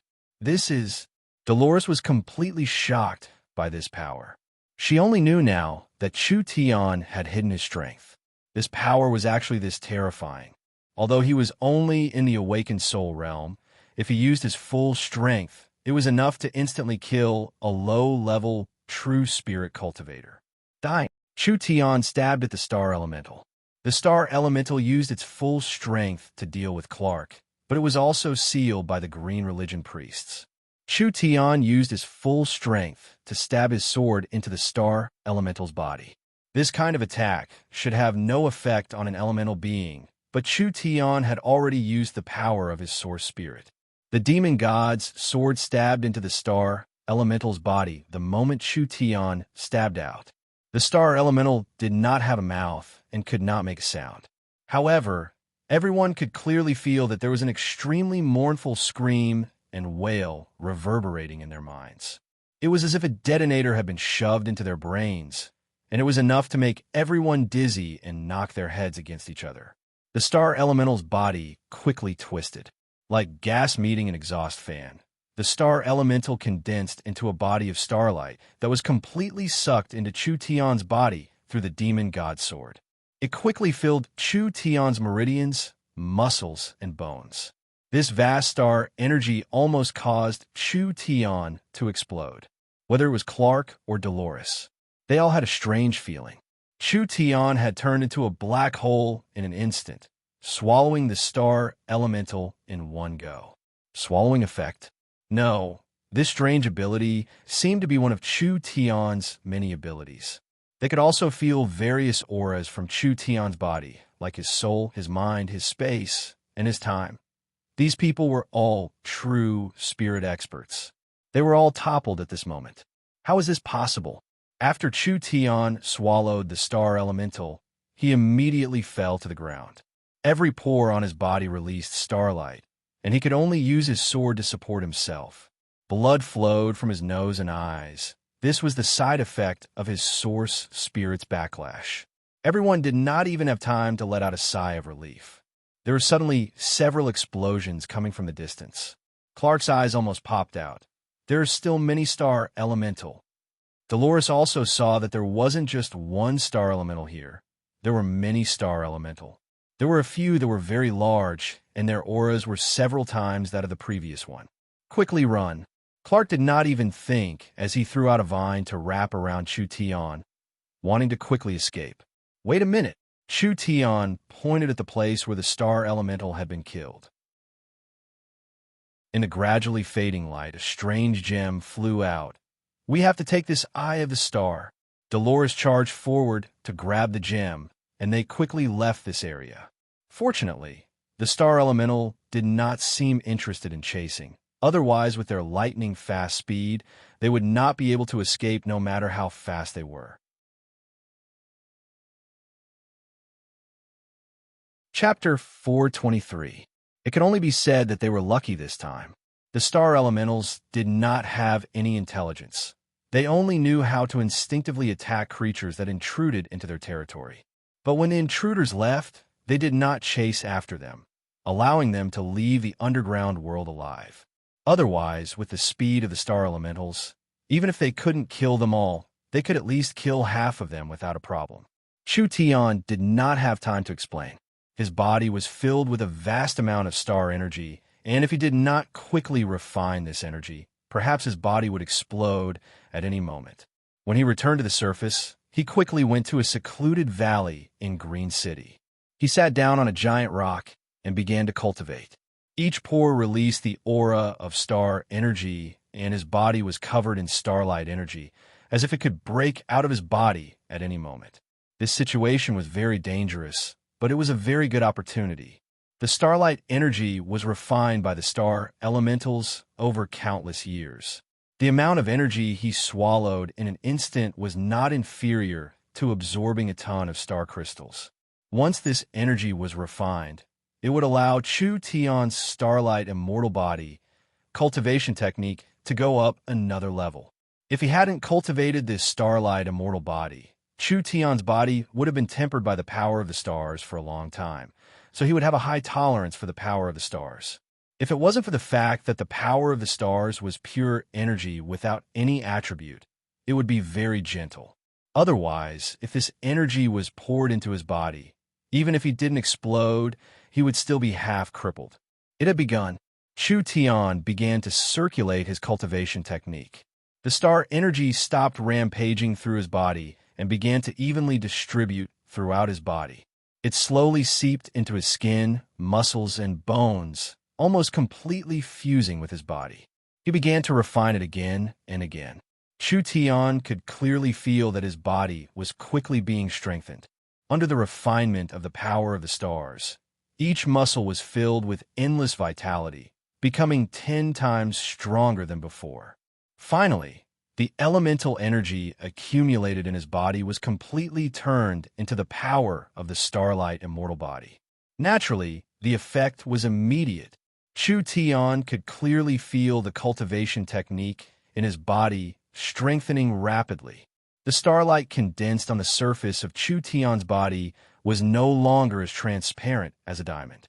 Instead, it emitted a burst of light from the inside out. His entire body seemed to have become a man of light, so bright that it was somewhat dazzling. Under the powerful energy pressure, the rock he was sitting on immediately cracked inch by inch, almost being crushed into a pile of powder. Chu Tian understood. He had succeeded. This state was the sacred light body that had achieved great success. The starlight immortal body cultivation technique's 4 stages were the glass body, diamond body, sacred light body, and immortal body. The glass body was at the small success stage. The diamond body was at the proficient stage. The sacred light body was at the large success stage, and the immortal body was at the perfection stage. This meant that the cultivation technique had reached the perfection stage. Compared to the glass body, the diamond body not only greatly increased its defense, but its reflexes were also greatly enhanced. Compared to the diamond body, not only did the sacred light body's defense increase, the sacred light body's greatest effect was regeneration. Even if Chu Tian's internal organs were heavily injured, as long as he had spirit energy to activate the sacred light body, these injuries would quickly be healed. Other than that, the sacred light body also had high resistance against curses, corrosion, and demonization attacks. Chu Tian's defense and battle strength had increased by a large amount. In other words, when the starlight immortal body was cultivated to the large success sacred light body state, it was no longer a pure defensive cultivation technique. Rather, it was a cultivation technique with strong healing abilities. Even if it was a fatal injury, it could still be healed. However, the biggest pleasant surprise was not the increase in his cultivation technique. With the increase in his cultivation technique, Chu Tian could clearly feel the bottleneck in his cultivation had loosened. This also meant that the opportunity had arrived, and he could use it to attack the true spirit realm. How could he miss this good opportunity? Chu Tian quickly condensed his blood essence and began to charge towards a higher realm. Chu Tian had lived an extra life, after all, and had experienced this process before, so naturally he was familiar with it. He lifted it as if it was light and steadily attacked the bottleneck. After 3 days, there was a heaven-shattering sound that came from the mountain valley. The spiritual energy in the surrounding several miles gathered, and it was like an invisible mouth swallowing all the spiritual energy. Finally, everything became calm. Chu Tian slowly opened his eyes, and his eyes shined with a glow that was as sharp as an eagle's. He let out a long sigh, and like a sword or a bolt of lightning, he instantly shattered the giant boulder in front of him. Success. True Spirit Realm. The True Spirit Realm was different from the Awakened Soul Realm. The Awakened Soul Realm was just developing the Source Soul, while the True Spirit Realm was refining the spirit energy in the body into true spirit energy. When one reached the True Spirit Realm, their spirit energy would increase by a large amount with every increase in cultivation. Chu Tian had crossed an entire large realm, but there was no earth-shattering phenomenon. This was completely different from the past. It had to be known that around a year ago, when he broke through to the Awakened Soul Realm in the Encorpse Valley, it caused the entire world to tremble. Every time his cultivation increased several times, there would be shocking phenomena. This was a large realm leap, but it was no different from a normal cultivator. Why was this? This was the benefit of reaching the True Spirit Realm. Chu Tian was completely different from before. He had the ability to control his strength now. He could restrain his aura and prevent it from leaking out, so naturally he could suppress the phenomenon. The Awakened Soul Realm was divided into the Void Soul, Illustrious Soul, and True Soul Realm. The True Spirit Realm was also divided into the early, middle, and late stages. The first to third layer was the Earth Spirit Realm, the fourth to sixth layer was the Heaven Spirit Realm, and the 7th to 9th layer was the Spirit Transformation Realm. Chu Tian was an Earth Spirit cultivator in the first True Spirit layer, but with the Perfection Realm, Netherworld Flame Sword, and the large Success Realm, Starlight Immortal Body, his strength was not something normal cultivators of the same level could imagine. But if they thought he only had these cards in his hand, they were completely wrong. The True Spirit Realm could be considered a dividing line. After Chu Tian reached the True Spirit Realm, he could now use the abilities that he found hard to use. For example, spatial energy. The starting point of spatial energy was the True Spirit Realm, and if it was used in source energy arrays, the lowest level spatial source energy array was a level 3 array. This was also why Chu Tian wanted to recruit Vivian. It was because Chu Tian could not open the space warehouse in the Awakened Soul Realm. Now was good. From today onwards, he would open a whole new world. Chu Tian could feel that there was still some star elemental energy that had not been refined into his body. These remnants were not energy, but rather several innate cultivation techniques. Chu Tian named them Starlight's Secret Art. This was a close combat and movement cultivation technique that could be cultivated together with the Starlight Immortal Body. The two of them had the same origin. This could make up for the weakness of the Starlight Immortal Body in terms of speed and attack power. Although its value to Chu Tian was very limited, if it was passed on to Ying, the young Miss, and the others, it would greatly improve their battle strength. Even the young Miss, who did not have an innate fighting source spirit, would have a decent battle strength. My harvest this time is too big. Chu Tian took out something from his chest. This was a stone similar to a star crystal, but it was different from a normal star crystal. This star crystal had a picture of an eye on it, releasing an ancient and mysterious aura. Eye of the Star, a very precious material. The core of a large starlight meteorite. The core of the star elemental was this Eye of the Star. Chu Tian could even use this Eye of the Star in his hand to create another star elemental. If Chu Tian swallowed this Eye of the Star now, his Starlight Immortal Body could reach the Perfection Realm. This sounded very tempting, but Chu Tian would not do this. Chu Tian understood that this precious material had an even more important use, which was to mark spatial coordinates. It could be used as the core of a space gate. This Eye of the Star was not big. It couldn't be used to create a large space gate, but it was enough to create a space transport array. The space transport array and the space warehouse were two different things. The space warehouse was just a locked space, using the space as a foundation to transport materials. A space could not contain life forms. The space transport array was different. This was an array that could transport life forms. In other words, if Chu Tian created a transport array in Green City, then he could create a transport array anywhere on the continent. Using the eye of the star to mark spatial coordinates, both sides could teleport. This was the value of the eye of the star. In this underground space, there seemed to be more than one eye of the star. If he could obtain a large amount of eyes of the star, Chu Tian could create transport arrays all over the continent. In the future, it would be very convenient to transport people, and this would have an immeasurable effect on Green City's development. Chu Tian took back the eye of the star. The eye of the star was the core of the transport array, but just the eye of the star was not enough. He still needed to find some precious spatial crystals. These spatial crystals were not as precious as the eye of the star, but as a rare spatial attributed material, it was not easy to collect them. However, the gnomes should have some in storage, so Chu Tian could borrow some to use. When Chu Tian walked out of the valley, Dolores immediately came forward to greet him. "You came out this quickly?" Chu Tian shrugged his shoulders. "Of course, who do you think I am? Where did Clark and the others go?" The plague has suddenly broken out these past few days, infecting many gnomes in Green City. The gnomes have all gone to investigate. Plague? You still don't know? Actually, there has been a plague in the forest, but most of the time, it was in the southern forest. It has recently been spread to Green City. Come, let's go take a look. There was something wrong with Green City. The entire city was covered in an indescribably strange atmosphere. Before Chu Tian came to Green City, the plague had already broken out in the southern forest.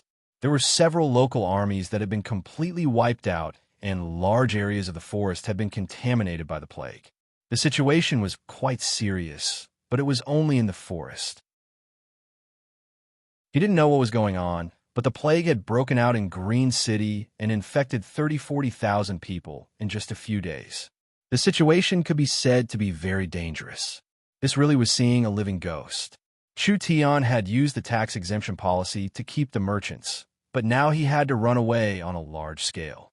Dolores said, "Sir Clark suspects it was done by the undead religion, so I think he has already brought people to the undead religion to demand an explanation.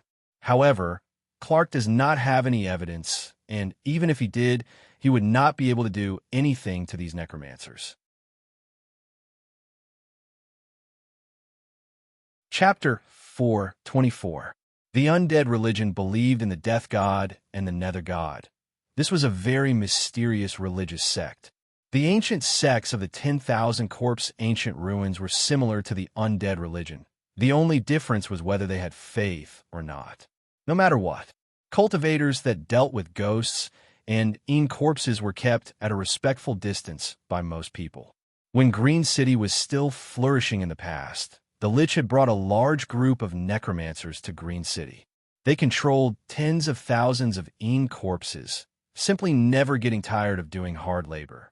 They had contributed greatly to the gnomes building a city in the mountain range.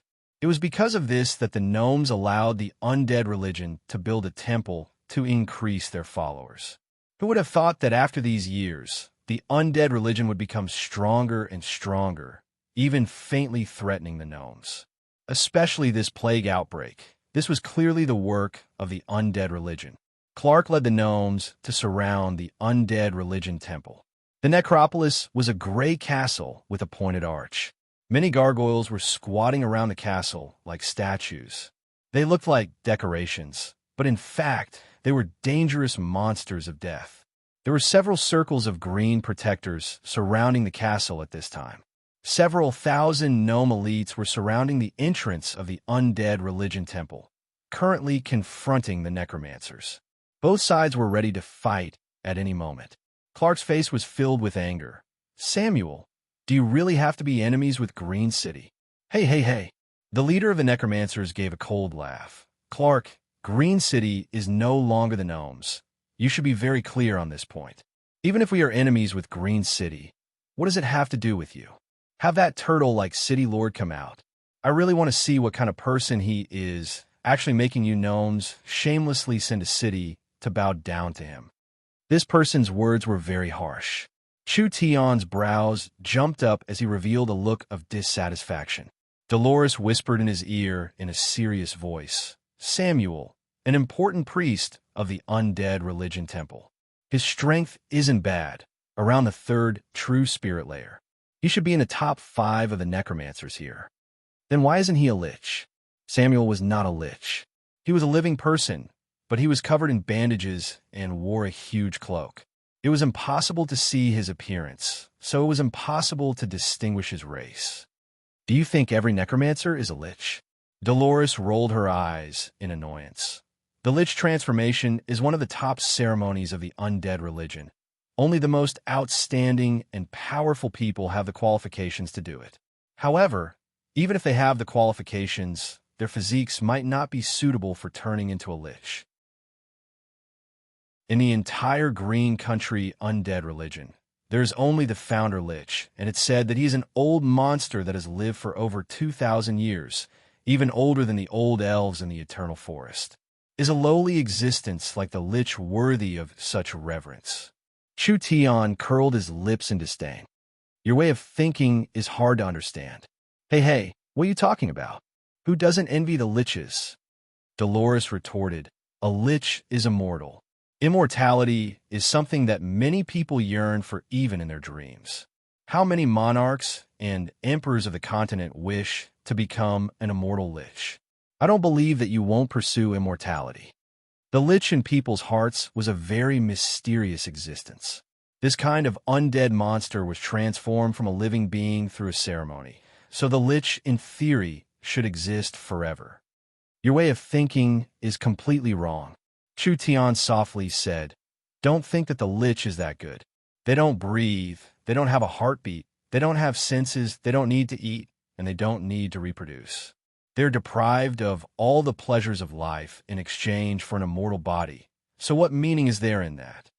They couldn't taste good food, they couldn't appreciate beauties, they couldn't enjoy the pleasures of men and women, and they couldn't appreciate the beauty of the world with their eyes. It was better to just die. You can't deny the benefits of being a lich. The lich is indeed almost immortal, but it is only almost and not truly immortal. What? Could it be that the lich can still die? The lich in theory have an unlimited lifespan. There are some strong lich that can even make a phylactery out of their soul. Even if their body is destroyed, they can still be reborn through the phylactery. However, the existence of the lich is not eternal. The lich can escape the aging and destruction of their bodies, but they cannot escape the aging of their souls. There were many living beings and non-living beings in this world that were said to be immortal, like the flower fairies that Chu Tian met. These beings did not have an upper limit in theory, but the flower fairies were more fragile than most beings. They were very dependent on their environment, and if their environment was destroyed, it was hard for the flower fairies to survive. A living being's body, spirit, and soul were all interdependent. Matter determined will and will determine soul. Without matter, the will would gradually become dull and finally lose its humanity, even losing its sense of self. The soul would also wither away in this process. Once a living being became a lich, they had to use a secret technique to maintain their emotions, but this method could not be maintained forever. Most liches would become numb to their emotions after living for 2,000 years. Their will would become colder and colder, finally losing their humanity and self. Their instincts as a living being would weaken, and they would finally become undead. Chu Tian knew how to transform a lich, but he had no interest in this kind of monster at all.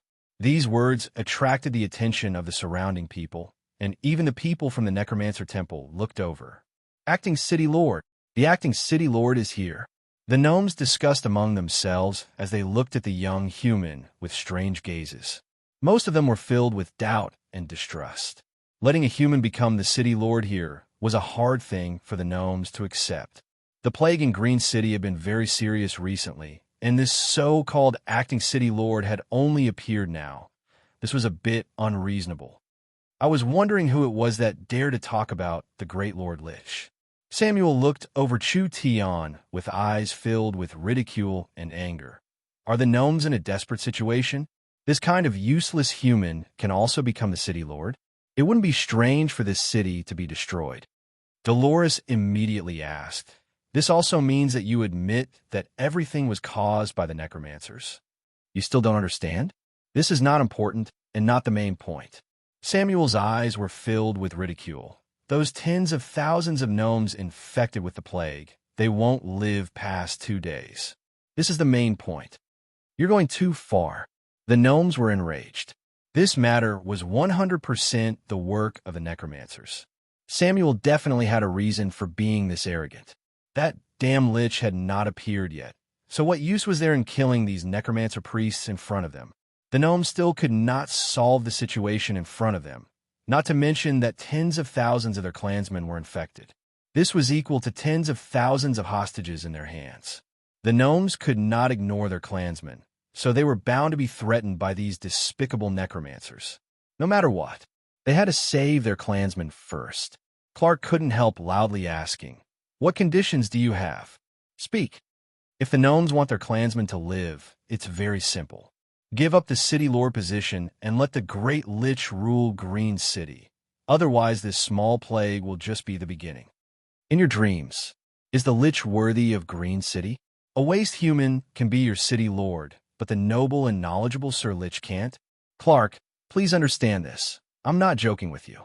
Think about the tens of thousands of clansmen struggling in pain. I swear that other than us necromancers, no one has a way.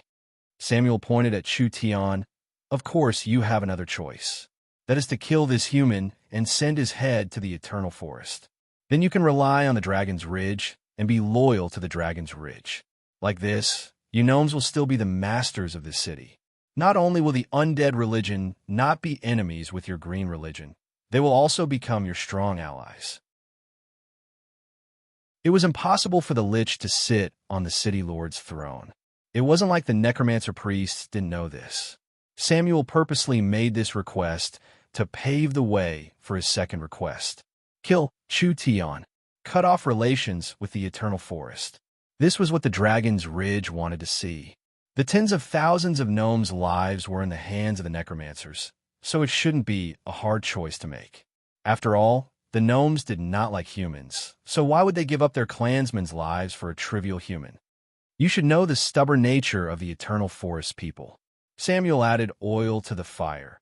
I think the Elven King not sending people to take over Green City is not because he doesn't care about Green City, but rather because he has no other choice. The elves do not like to be embroiled in disputes, and your choice to rely on the eternal forest was wrong from the start. Now in front of you is a chance to correct your mistake. He pulled out the netherworld sword with a schwa sound. I think you've spoken a bit too much nonsense. Chu Tian raised his sword as he walked out. Do you want father to die that much? Then Uncle Chu Tian will give you a chance. I'm standing right here, so kill me if you have the skills. Samuel said with a cold smile. You want me to make a move? Chu Tian laughed. If it wasn't for you being too hateful, I wouldn't even bother dirtying my sword. A wave of anger surged out of Samuel's body. He extended a withered twig-like finger and chanted. Suddenly, a strong stench of rotting flesh filled the surroundings, and a dark green fireball quickly expanded at the tip of his finger. Overestimating yourself, human. I'll let you see the might of the baleful corpse flame. This green ball of flame, filled with a strong corpse stench, landed in front of Chu Tian's feet. That strong smell that could make people want to vomit instantly spread out in all directions, making everyone else involuntarily move back. Green flames soared into the sky. Chu Tian did not make any movements and was instantly submerged by the flames. Dolores was shocked. It can't be. That fellow actually couldn't resist at all? The gnomes were also stunned. Although they already knew that this acting city lord was not strong, they never thought he would be this weak. He didn't even have a chance to resist? Samuel said with a cold smile. Truly a joke. Who would have thought that at this time, a figure would walk out of the sea of flames? The flames had completely swallowed his body, so no one could feel any energy fluctuations coming from Chu Tian's body. What was strange was that the flames passed through his body, but it did not cause any injuries.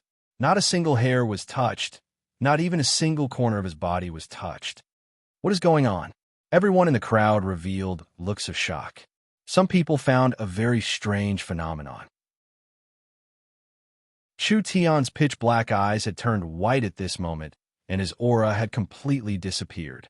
He was standing here on the surface, but no one could feel his existence. If the high-level members of Miracle Commerce were here, they would recognize that this cultivation technique was the void escaping spatial movement technique that Chu Tian had taught Vivian. Now Chu Tian could use it himself. Chapter 425. Samuel's corpse flame was a strange flame. This flame was born from extreme yin energy and needed corpse energy to support it. Samuel had refined it over the years with several strong corpse poisons, allowing it to corrode a living being's body and vitality, turning a living person into a yin corpse. Although the power of the flame was nothing to write home about, the additional effect was enough to make people tremble with fear. Even a powerhouse with a higher cultivation than Samuel didn't dare to let himself be enveloped in this flame, let alone a person with a lower cultivation who didn't use any defensive techniques. Why was he not injured at all? Chu Tian was standing in the middle of the flame. Not a single hair on his body had been touched. This was a bit unbelievable and incomprehensible. Samuel shot out several more fireballs. Shwa shwa. Several fireballs hit Chu Tian's body. This time people could clearly see that the fireballs passed through Chu Tian's body, but strangely they did not touch Chu Tian. It was like they did not pass through his body, but rather a mass of air. Since they couldn't even touch him, what could these strange flames do to him? Diversionary technique? Spiritual illusion technique? No, he didn't feel any spiritual energy fluctuations. Samuel did not believe it. His body was covered in a ghostly aura as he raised his hands high up. His 10 skinny fingers released flames at the same time, condensing a large fireball above his head in a short period of time. This fireball was quickly compressed, turning from a dark green to a pitch black color. The attack power was at least 10 times stronger than before. Chu Tian slightly knit his brows. The reason he could easily deal with the previous attack was because the flame itself was too weak. This attack was close to Samuel's triple awakened soul strength, and Chu Tian's void escaping technique did not have a way to deal with this kind of strong energy interference. So once he was hit, he would lose his effect. You think you could be arrogant just because you know a strange cultivation technique? Samuel caught Chu Tian's expression.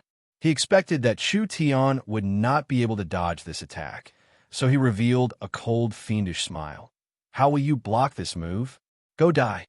The black fireball roared as it rushed over. Chu Tian didn't dodge. His skin, his body, suddenly lit up with starlight. The light was so intense that his whole body seemed to be made of light.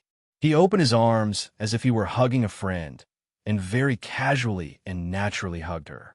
He's courting death. How can Samuel's corpse fire be touched by a mortal's body? The necromancers revealed an expression like they were looking at a fool, and the gnomes revealed looks of shock. Could it be that the human didn't feel that the fatal part of the flame wasn't the flame itself, but rather the poison and curse inside? What was the difference between rushing forward recklessly like a moth flying into a flame? Poochie, the sound of water and fire colliding. The fireball in Chu Tian's arms continued to shrink. The sinister corpse chi and corpse poison energy could not penetrate the light on his body and cause any damage to Chu Tian at all.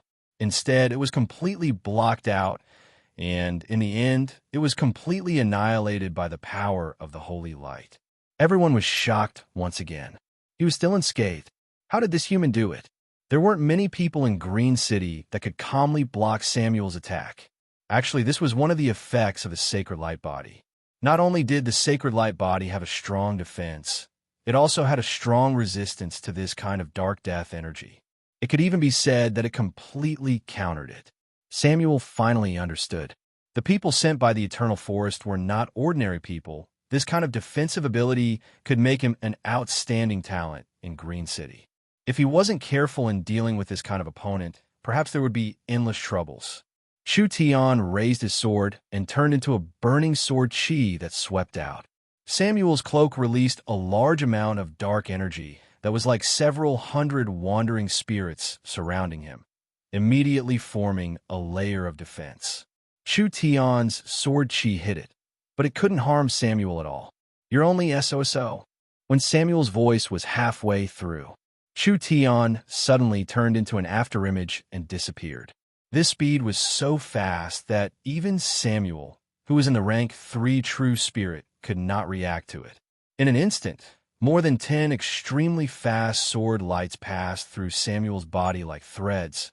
One after another, beautiful sword lights shot out. The Een souls that were protecting his body were instantly scattered, and a large portion of them were evaporated by the netherworld flame's power. Samuel was completely enraged. "Great underworld god, please open the gates of hell and release the power of the dead into the world." A large amount of ink like black fog appeared around the necromancer priest. This spirit energy condensed into a fierce skeleton image. This was the necromancer's source spirit. When the incomparably strong death aura spread out, it was like a drop of ink on a piece of paper. Wherever it spread, it would be coated in a layer of black. The surrounding green grass became like obsidian, and then like fragile glass, it shattered inch by inch. Chu Tian hurriedly dodged this kind of attack, even he did not dare to take it head-on. The spirit energy aura released by his source spirit. There was no sign of life within 15 meters of Samuel. Countless strands of energy floated in the air, and with Samuel chanting an incantation, they all condensed back into a solid form. 10,000 ghosts seeking life. Samuel's spirit energy turned into thousands of skulls. There were strange cries coming from all directions, and there was a spiritual attack contained within. It made the gnomes' expressions change, and they all moved back to dodge. These skulls had fierce expressions, and their hair was disheveled. Once they were summoned, they immediately locked onto Chu Tian. They were like sharks smelling blood as they all charged forward to suck his flesh dry. They were not illusions. Each skull was a weapon refined by the necromancer's vengeful spirits. They were monsters with form but no substance, so even if they were broken by normal methods, there would be no effect at all. They would reform in a few seconds, so it would be a waste of energy. Once the skull landed on a person, the consequences would be unimaginable. These vengeful spirits would enter the target's body and use the curse and death energy to corrode the body. Then it would corrode the mind and soul, finally draining the flesh and soul. This was a very high-level move of the necromancers. This move was not over yet. The second move was released. Samuel controlled the thick ghosts and black fog around him and quickly condensed them on the surface of his body, finally forming a set of sturdy and ferocious armor. Samuel's original appearance could no longer be seen. He had almost turned into a skeleton general with a height of nearly 3 meters and 2 black bone spears in his hands. His body was covered in runes. The 2 black bone spears were filled with a strong death aura. Every movement he made stirred up a storm of ghosts. That bone-chilling current that could freeze a person's soul was enough to make it hard for people to breathe, not to mention moving or resisting. "I want to see what you will use to fight me." Samuel's voice became wild and terrifying. It was like several hundred hoarse voices overlapping together, making people feel a chill down their spines. Then come. The black demon god's sword soared into the sky. Chu Tian did not hide his strength anymore. He released his source spirit, and a wild, destructive energy filled the surroundings, instantly shattering all the skulls around him. This was not just shattering them. It was also a destructive attack from the root, making it impossible for them to regenerate. No matter how many skulls slammed into it, they were shattered by the demon god's sword 3 feet away. Chu Tian's figure paused, and the raging flames on the blade spread to his body. In an instant, they covered Chu Tian's entire body, making him look like a flaming demon. A skeleton general, a flame demon. Both sides charged at each other at the same time. Everyone could clearly feel that Chu Tian had fused with the weapon spirit and fused with the weapon, instantly increasing his strength by several times, completely overshadowing Samuel. A sword glow soared into the sky. Pa! The two spears of death were cleanly cut into pieces. The sword beam still maintained its power and bombarded Samuel's body. The skeleton armor formed by ghosts and death energy completely exploded, and Samuel's body was thrown high into the air. One attack.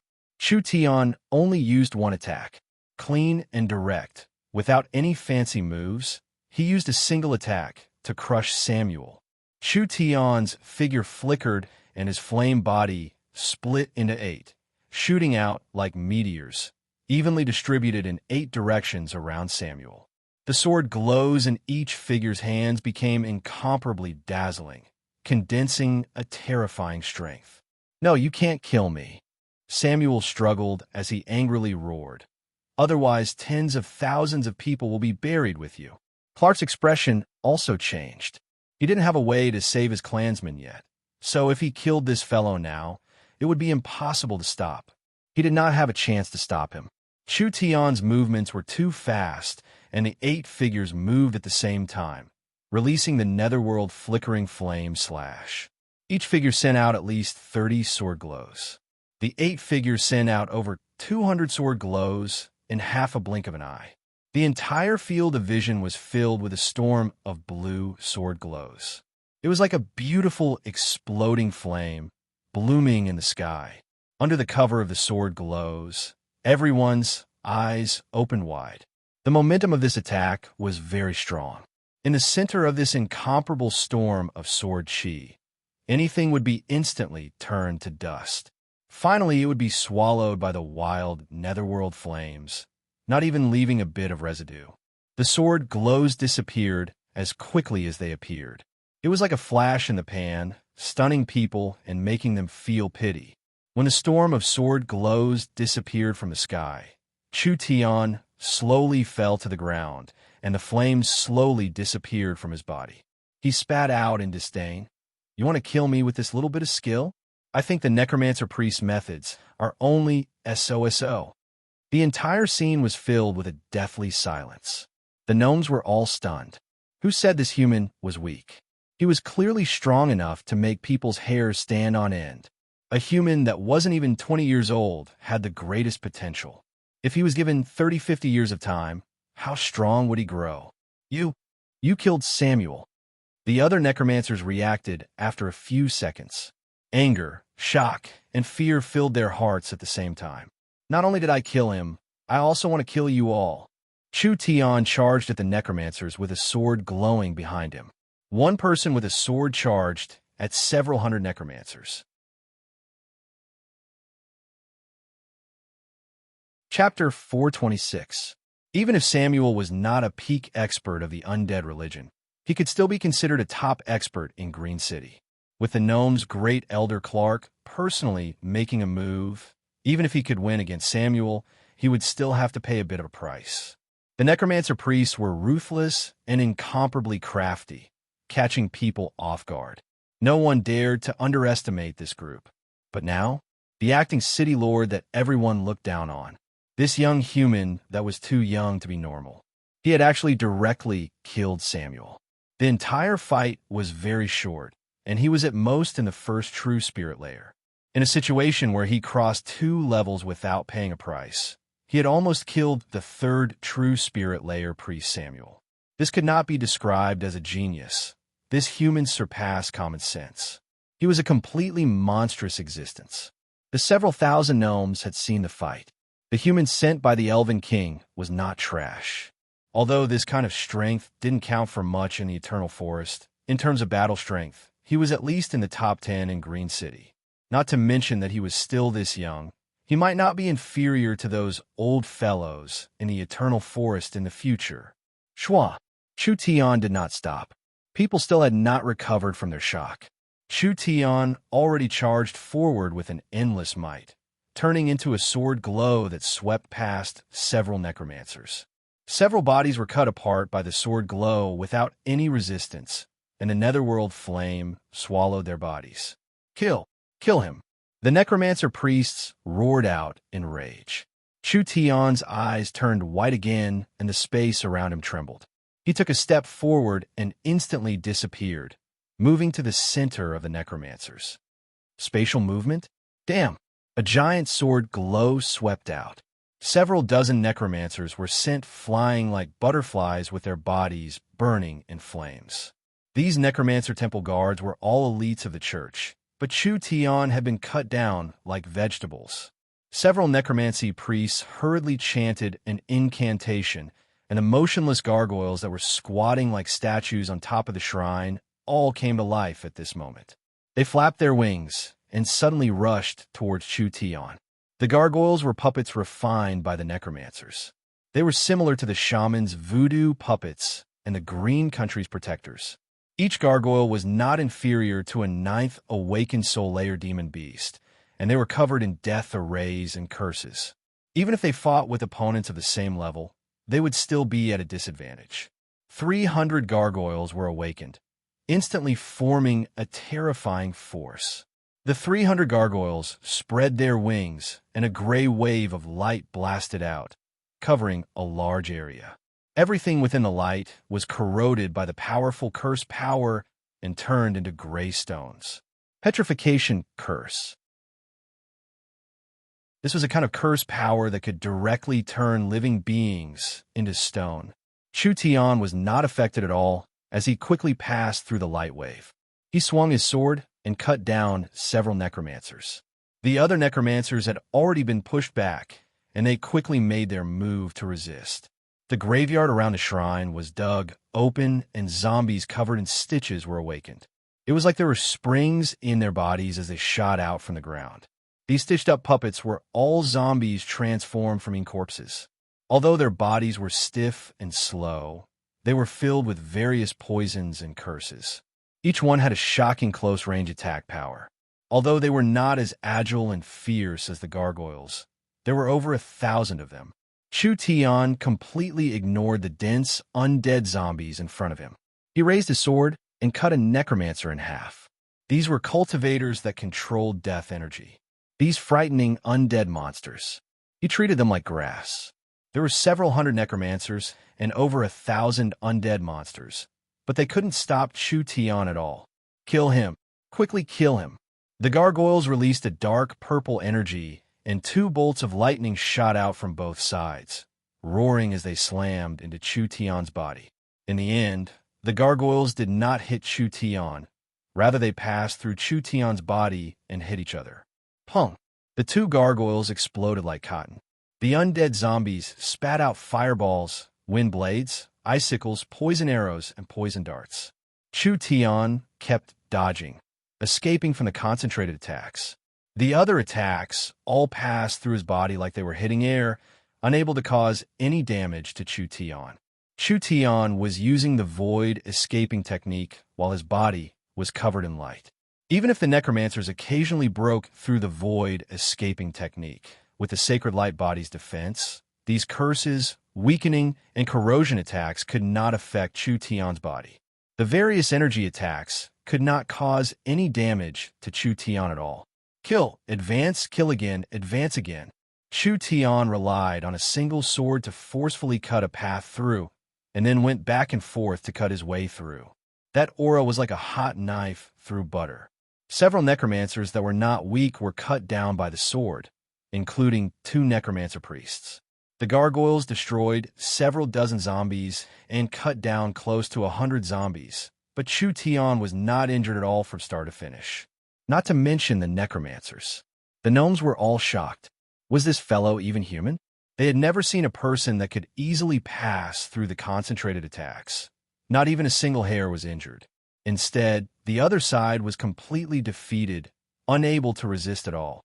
A gnome hesitantly asked, "Great Elder, the necromancers have all been killed, perhaps our clansmen."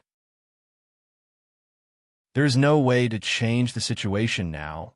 We can only think of another way to solve it. Clark helplessly gave the order. Make a move first and overturn the undead temple. Although he was not injured, he had consumed a lot of spirit energy.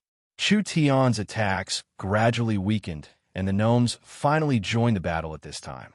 A single Chu Tian had sent the necromancers into chaos, and now, with the elves involved, they did not even have a chance to escape. They killed their way from the outside of the temple to the inside. Less than 40 of the several hundred necromancers were killed. They could only helplessly retreat into the temple and open a purple barrier, easing the situation a bit. "Didn't you mobs want me dead?" Chu Tian was a bit tired, but his eyes were still incomparably terrifying, making the necromancers tremble in fear. "Now you want to kill me. Why are you hiding like a turtle?" The temple's barrier was very strong. Perhaps it could not be opened in a short amount of time. But it didn't matter now. It was impossible for these necromancers to escape. "Listen to me. I'll give you one last chance to live," Clark said in a deep voice. "Immediately tell us the method to save our clansmen. Otherwise, you will be turned to ashes along with the temple." "Ha ha ha." A necromancer priest broke out in laughter. "Do you really think we'll tell you? Green City is doomed to be destroyed, the gnomes are doomed to die, and this place is doomed to become a death zone. We are just entering the embrace of the Nether God first, but you will suffer eternal torture in the abyss of pain and death." These fellows were actually this wild? "Stupid human, do you really think we've lost?" The necromancer priest turned around and looked at the tall altar behind him. "I'll let you experience what is called true death and fear." Chu Tian revealed a surprised expression. The Death Temple released a strange aura. A few altars and statues shattered at the same time, and a large amount of death aura sealed in them gushed out, forming a powerful death storm inside the temple. In the process of the energy storm, cracks appeared all over the shrine, and it shook as if it would explode at any time. Clark's expression changed. "Such a strong death energy. Do they want to explode?" "Quickly retreat." "No, we can't retreat. This is some kind of ceremony." Chu Tian shouted at Clark and the others. "Stop them." Too late. This ceremony was faster than Chu Tian imagined. The bodies of the dozens of surviving necromancers were shredded by the storm, and the scattered limbs of the zombies were also swept into the storm. Countless flesh fragments were brought to the center by the high-speed rotating storm, and finally pieced together like a jigsaw puzzle, unexpectedly forming an 8-meter-tall behemoth. "What is this thing?" The gnomes were stunned. This 8-meter-tall behemoth was formed by the compression of hundreds of corpses. Its huge head was formed by 8 or 9 heads squeezed together. Its shoulders, chest, and abdomen were all hideous and terrifying human faces. Its limbs and torso were all pieced together from minced meat. This was a monster formed from the resentment, hatred, and strength of several dozen necromancers, as well as the bodies of over 100 soldiers. It was like a giant mountain of flesh, standing in the darkness and releasing a terrifying aura. Abomination? Chu Tian's expression changed. The abomination was a very high-level undead monster. Resentment, hatred, slaughter, death, and all kinds of darkness gathered into one. This was the so-called abomination. This was a kind of undead monster that was not naturally formed. Because of the special nature of undead, when large amounts of undead monsters were gathered together, the energy in their bodies would naturally circulate, and there would not be any signs of rejection. Therefore, for cultivators that used death energy, the abomination was a very good puppet. The abomination's strength was not certain. It mainly depended on the materials it was made from. Several normaline corpses could make an abomination, but the abomination created like this was not that strong. Now there were several dozen necromancers and over 100 zombies that were not weak, forming an abomination. This was simply a disaster for Green City. This abomination not only gathered the power of these materials, it also knew how to use the magic of these people. It was not something easy to deal with. "Clark," the abomination opened its mouth to speak. The several dozen mouths on its body opened their mouths at the same time. "You have made a stupid choice. For this choice, you and your city will be buried in death." This voice was very heavy, and it made people's hearts tremble when they heard it. What Clark was truly afraid of was not the abomination itself, but rather the person making this sound. That's right, this was not the abomination's will because the abomination did not have a will. Someone had used a long-distance method to control the abomination's body, and the abomination's body was being controlled by that fellow. There was no need to guess. He was 100% the Lich. The Lich was not in Green City, but he was relying on the abomination's body to communicate with these people.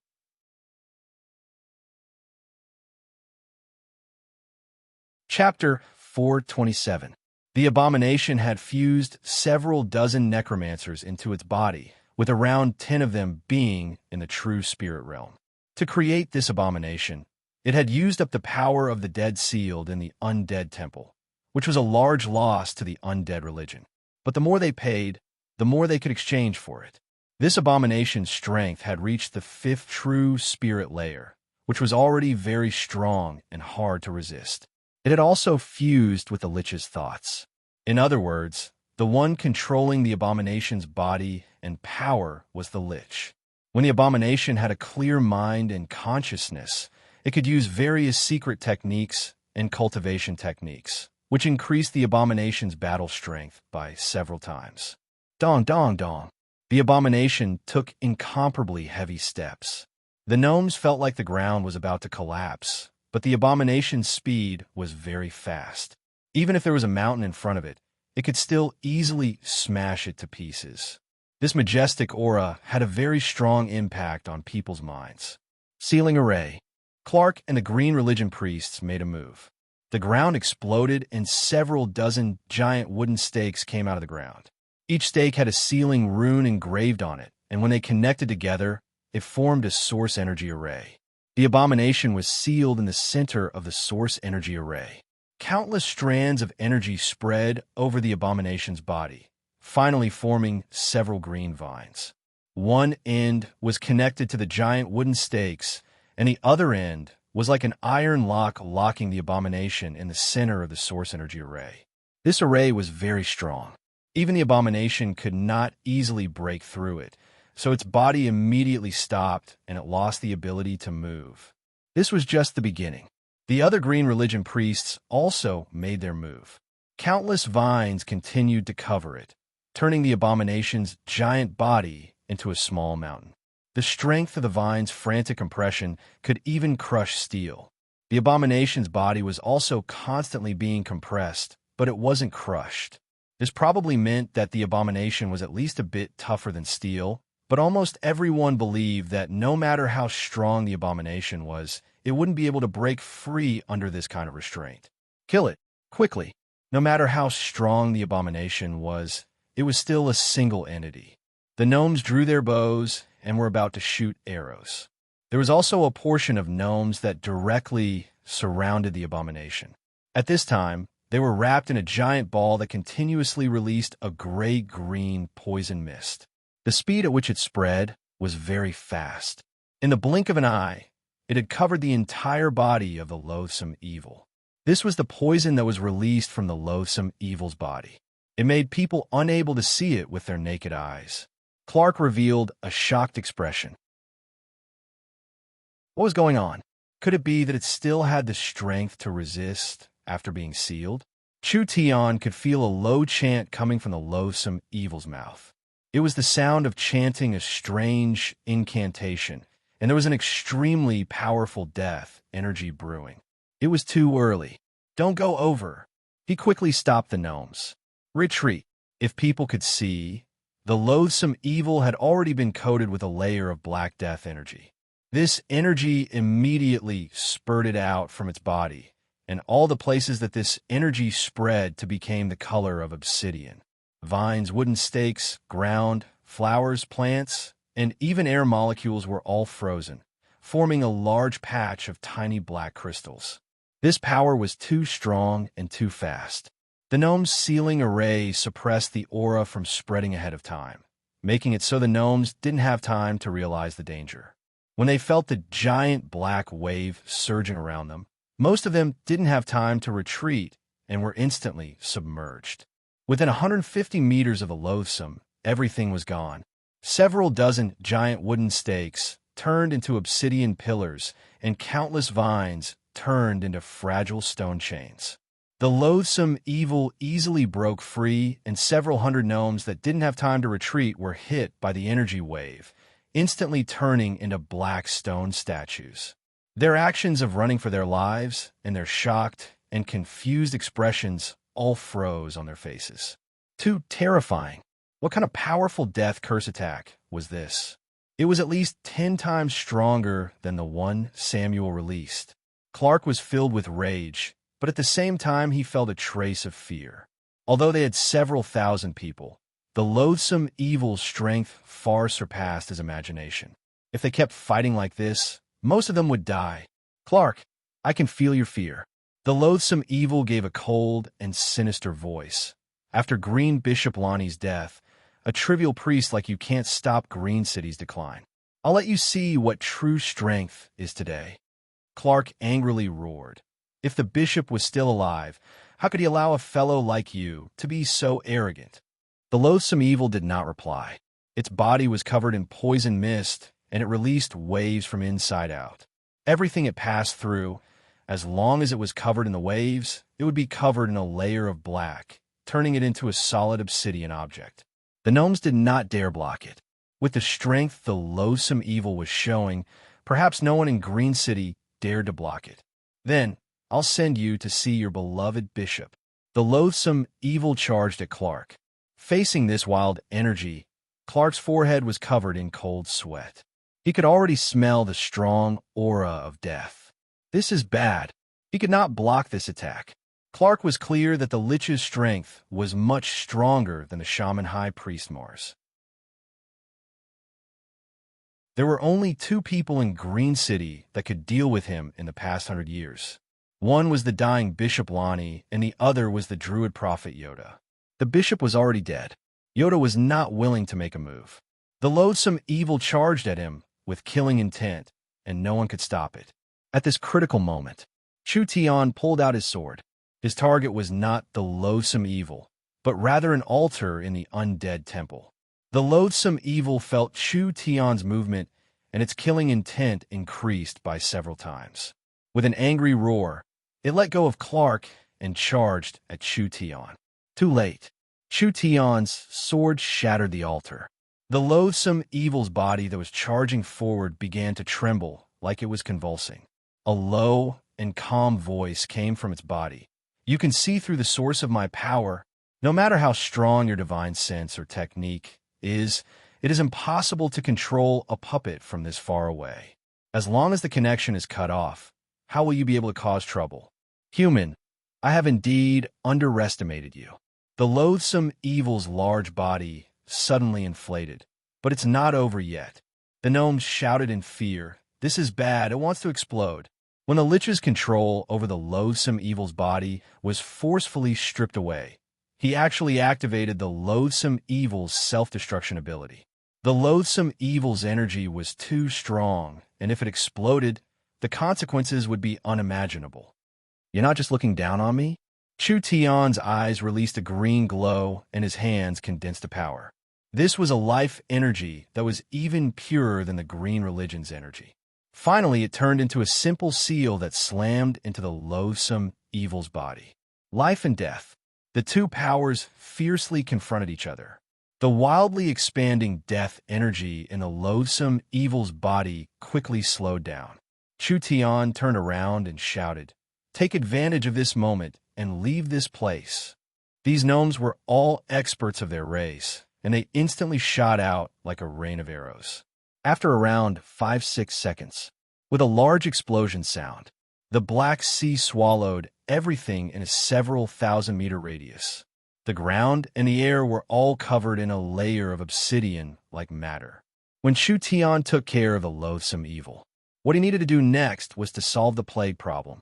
The plague in Green City broke out without any warning, and around 40,000-50,000 people were affected. Most of them were gnomes, and most of them were young children or adults with low cultivations. They were a relatively weak group. These infected people all had blue and black bodies. Their limbs were weak, and most of them were unconscious. This was clearly not a normal disease. Most of the gnomes' cultivations weren't bad, so it was hard for a normal disease to have this kind of effect in a short period of time. Chu Tian had not just saved Clark's life. He had also saved the lives of several thousand gnome elites. No matter how much prejudice Clark had against Chu Tian before, he was now completely convinced by Chu Tian. This human's ability and talent far surpassed his imagination. He indeed had the qualifications to become Green City's city lord. Perhaps he had the ability to solve the plague problem. What is going on with the plague? For so many people to be infected at the same time, there must be a source of infection. Clark had not completely recovered from the feeling of escaping death, but he was not a normal person. So he had already calmed down. We've checked the food and drinking water, but we haven't found any signs of infection. There is no direct evidence that it is contagious, but the number of people infected is still increasing. We haven't found the cause even now. Chu Tian did not say a word. He began to examine the patient. It was a little girl who looked less than a meter tall. At this moment, she was in a trance and had fallen into a coma. Her teeth were constantly grinding, making cracking sounds. Under her originally white and tender skin, the blue and black blood vessels could already be seen. Her body temperature was very high. Her heart was beating very fast. Chu Tian placed his hand on his forehead and carefully sensed the situation in his body. Chu Tian's initial thoughts were not wrong. This was not an infection caused by microorganisms. Rather, it was a kind of dark energy. After the dark energy seeped into the body of a living being, it would gradually affect and transform the living being. This was the so-called demonization reaction, but it was not completely demonization. Instead, it was following a set pattern, like a curse, changing the biological form bit by bit. Chu Tian took out a talisman paper, quickly drew a talisman array, and lightly stuck it on the little girl's head. A grayish-black aura immediately spread out from her body. Clark saw this and hurriedly asked, "Can you find out what it is?" "This is the aura of a ghoul." Chu Tian made a judgment. "I estimate that in about 2 days, if the ability to purify the contaminated body cannot be purified, most of these infected people will turn into ghouls. This should be a long-planned conspiracy." Clark was shocked. What? Turn into ghouls? Ghouls were half-undead monsters, directly transformed from living beings. They had low intelligence, were easy to control, had great strength, and had a fierce temperament. Necromancers, or cultivators with special cultivation techniques, like to make these things in large quantities. They were stronger than skeleton soldiers and normal zombies, suitable for hard labor and also suitable as cannon fodder. Clark thought of the several tens of thousands of clansmen turning into ghouls and immediately felt an uncontrollable rage. These damn necromancers. Is there a way to cure her? "Sir Acting City Lord, you have to save my daughter." "Sir Acting City Lord, please save my big brother." "Sir Acting City Lord." The surrounding gnomes surrounded Chu Tian. Although the gnomes always looked down on humans, even great Elder Clark couldn't find anything. In the end, it was easily found out by this human, which meant that this human had a bit of skill. "Everyone listen to me." The gnomes all calmed down. Chu Tian explained to everyone, contaminating so many people at once, the source of the contamination is not food or water. I suspect that the necromancers are arranging a large-scale array, wanting to pour a large amount of death energy into Green City. These weak people being infected early is just a sign. If my guesses aren't wrong, a large amount of energy has already filled the skies of Green City and can explode at any time. What? Could it be something else is going to happen? Chu Tian explained, the necromancers must want to contaminate Green City into a land of the dead, turning all the living beings here into undead, making all the plants here rot, and making the soil forever be covered in death energy. Like this, the eternal forest will not accept this land, and even the other powers will not accept this land. Green City will collapse on its own. Contaminating an entire forest city? Was this really possible? A forest city could not compare to a human's land. A forest city was so vast, so how strong of an energy was needed to contaminate it? Chu Tian did not know how the Lich did this, but it seemed like this was the only explanation. After Chu Tian went into closed-door cultivation, he felt that Green City was covered in a strange atmosphere. Now, he could determine that this was a kind of energy, and it was a controllable energy. There are not many changes to the plants in Green City, which meant that this energy was being controlled by humans, actively contaminating the weaker gnomes. Wanting to do this was not easy. First, one had to have a strong source of energy, and then one had to have high skills. This lich was not simple, he had some skills. It was no wonder. After all, he had lived for 2,000 years. For a fellow to live for 2,000 years, his wisdom and knowledge was not something normal beings could compare to. Don't worry, I'll heal the infected as soon as possible. However, this won't solve the root of the problem. Our top priority now is to find the mastermind. Only by killing that damned lich can we completely solve the problem. There was still hope. The gnomes excitedly cheered. This was the first time they realized that humans were not as bad as they imagined. At least this acting city lord was very capable. As for those damn necromancers, they were even more hateful than the shamans. They had to be completely exterminated.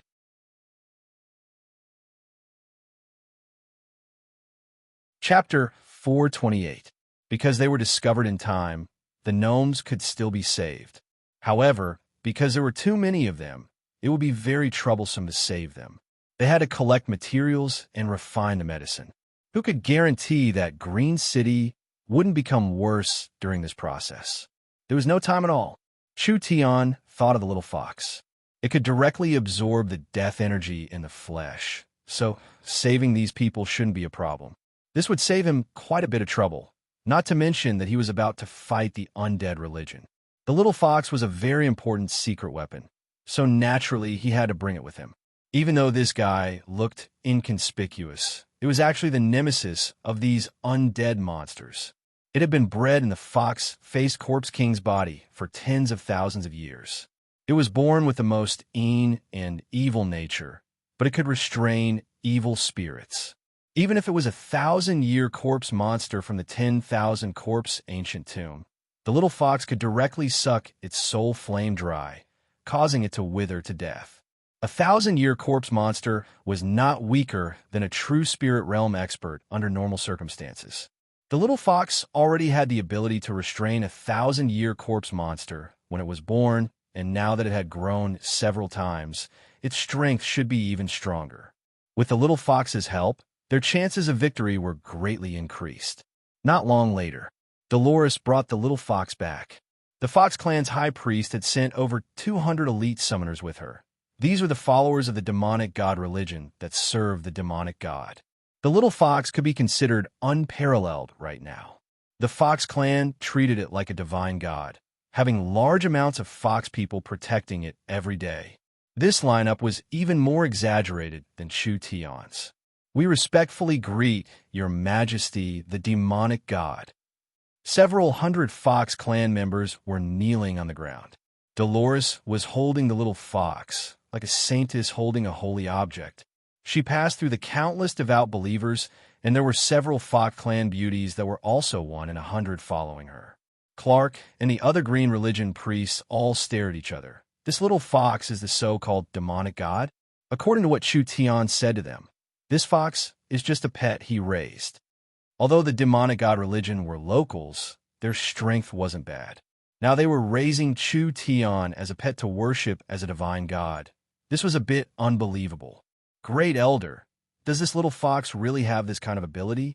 Yeah, we didn't sense any energy fluctuations from it. This kind of matter was hard to believe no matter who it was. Chu Tian had already left, and they couldn't ask what he did. They saw the demonic god religion's summoners send the little fox over in a very exaggerated manner. The fox girl lifted the little fox high up, and the little fox lazily stood up. Like a lion that had just woken up, it opened its paw and shook the snow-white fur on its body as it lazily looked at these people. Finally, its eyes fell onto the rows of patients on the stretchers, and it suddenly sucked in its stomach as it took in a deep breath. The gnomes were dumbfounded. The little fox's movements caused the energy in the entire valley to change. It was like what was breathing was not a palm-sized fox, but rather an ancient giant whale. The bodies of the thousands of patients twitched slightly. Strands of weak black energy seeped out of their pores and gathered in the air, forming a huge sphere. The sphere looked like a burning black flame, and the black smoke-like energy kept surging up like fuel. The smaller the black sphere, the more vigorous it became.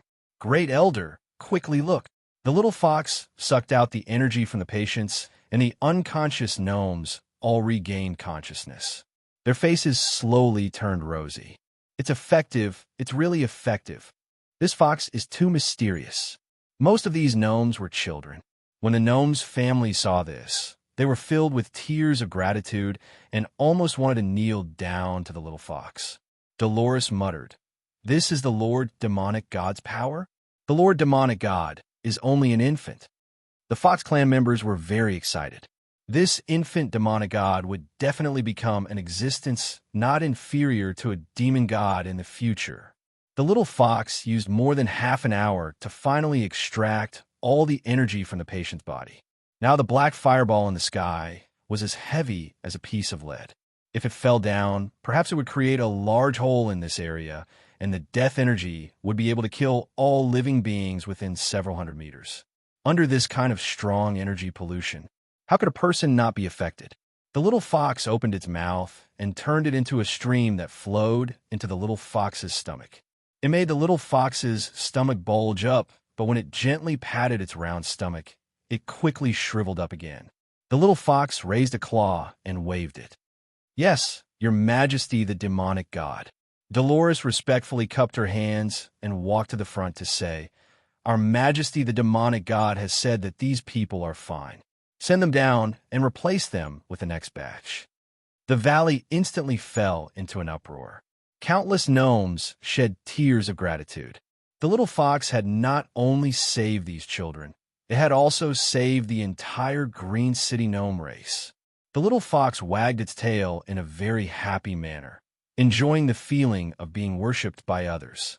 Its master was truly useless, actually calling this fox for such a small matter. One batch after another, the little fox healed them all. But during this process, there were more people being polluted in Green City, and the little fox did not have time to cure them one by one. These newly infected people still had about a week of safety. As long as they could eliminate the culprit in time, then everything would fall apart on its own.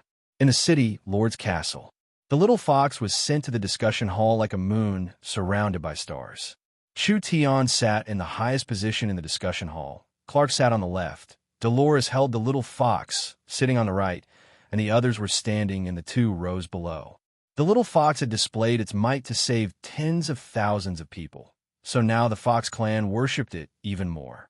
Even the gnomes regarded it as a savior. The little fox had only shown a bit of its skills in Green City, but it was already more worshipped than the acting city lord. "Fox, I haven't seen you in a few days. It seems like you've become a bit fatter." Chu Tian narrowed his eyes as he looked at this fellow. "I think the Fox clan has suffered a lot from being eaten by you." The little fox did not have any manners as it spat on the ground and then raised its middle finger at Chu Tian. To be more accurate, it raised its middle claw. This fox is now the Lord Fey God that tens of thousands of people look up to. Accepting their offerings is already showing them respect. So what do you know? How nerve-wracking. This fox was becoming more and more arrogant. Now, even Chu Tian couldn't control it. "Don't waste time. It's time for you to work." Chu Tian stared at it. "The Lich's location must be in the southern forest. Find it for me." When the plague broke out, we sent out scouts to investigate, but we couldn't find any clues at all. Clark was a bit hesitant. "Are you sure you can find it? Was this matter that hard?" The little fox took out the divine eye and infused it with divine sense, beginning to observe. Chu Tian's eyes gradually turned a pale gold, which was the color of his divine sense. He established a spiritual connection with the little fox, so whatever the little fox saw, Chu Tian could also see. The large forest to the south of Green City had withered, and the thousands-of-year-old trees had all died in a single night. There were large amounts of demon beast and native corpses everywhere. They had all been contaminated by some kind of energy and were currently transforming into undead creatures. Before long, these creatures would become an undead army.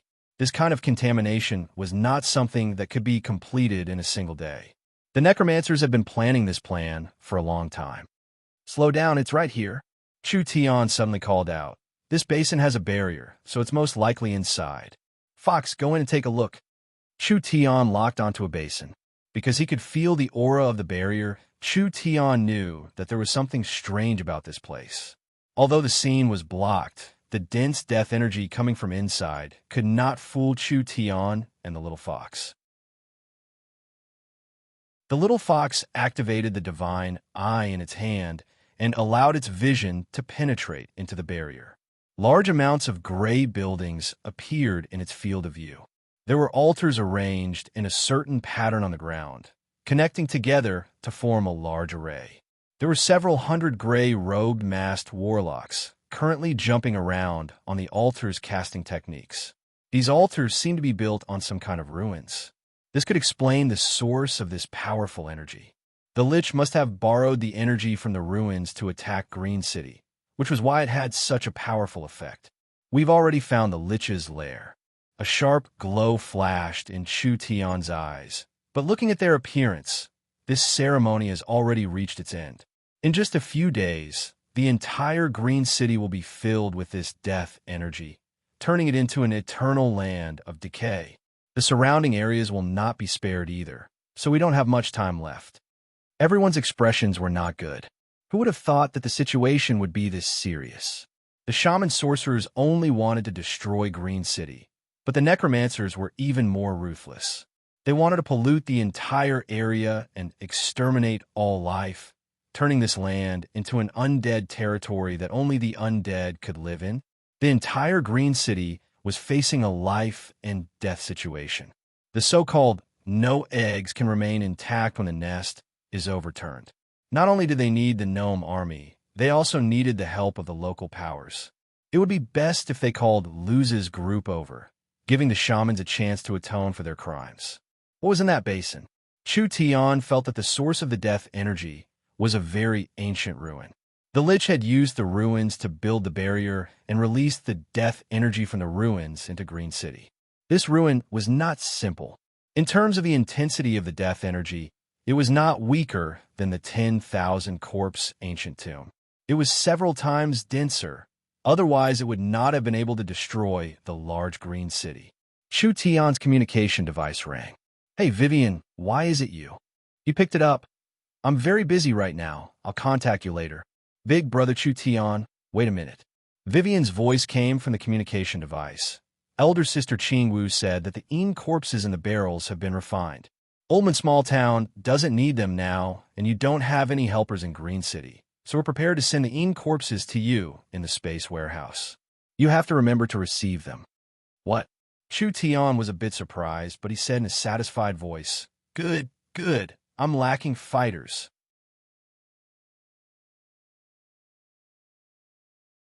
Chapter 429. There was a gray tower-like structure with a strange conical altar in the center. It was pointed at the bottom and round at the top, just like a several dozen-meter-long awl inserted into the ground. It was made of dark crystal, and there were countless runes drawn on it. There was a gray-robed necromancer priest sitting on top of the altar with his arms open, silently chanting an incantation. The source energy array on the altar released a dark red glow, and a thick energy was being drawn out from the ground like water. It was spread out through the awl-like structure and was finally stored in the Towers of Death. As more and more energy was accumulated in the towers, some of it leaked out and collided with each other, creating black lightning. Several hundred Towers of Death gathered a terrifying amount of energy. The necromancer priest slowly put down his hands. His hands were completely withered like tree branches, and the face under the cloak was also a completely withered face. There was only a layer of lifeless dark purple skin sticking to his bones, and there were blue-purple undead flames coming from his eyes. Without a doubt, it was not a living being, rather it was a lich. The Lich's withered face did not have any expression, and in fact it could not make any expressions. It was very difficult for a Lich to have any emotions. He had even forgotten the feelings of joy, anger, sorrow, and joy. Even for a normal being, 2,000 years was enough to make them old and tired, not to mention a Lich that did not have any sense of touch, smell, sight, or hearing, or any desires. He had long forgotten what it felt like to be a living being. From a moment he turned into a Lich, he was destined to lose the instincts a living being should have. What he was doing now was just a method that was engraved in the depths of his soul, allowing him to avoid harm. He was like a machine that followed this order. As for success or failure, it did not matter to him at all. A Lich that had lived for 2,000 years had already lost all traces of life. It was destined to only have one thought left.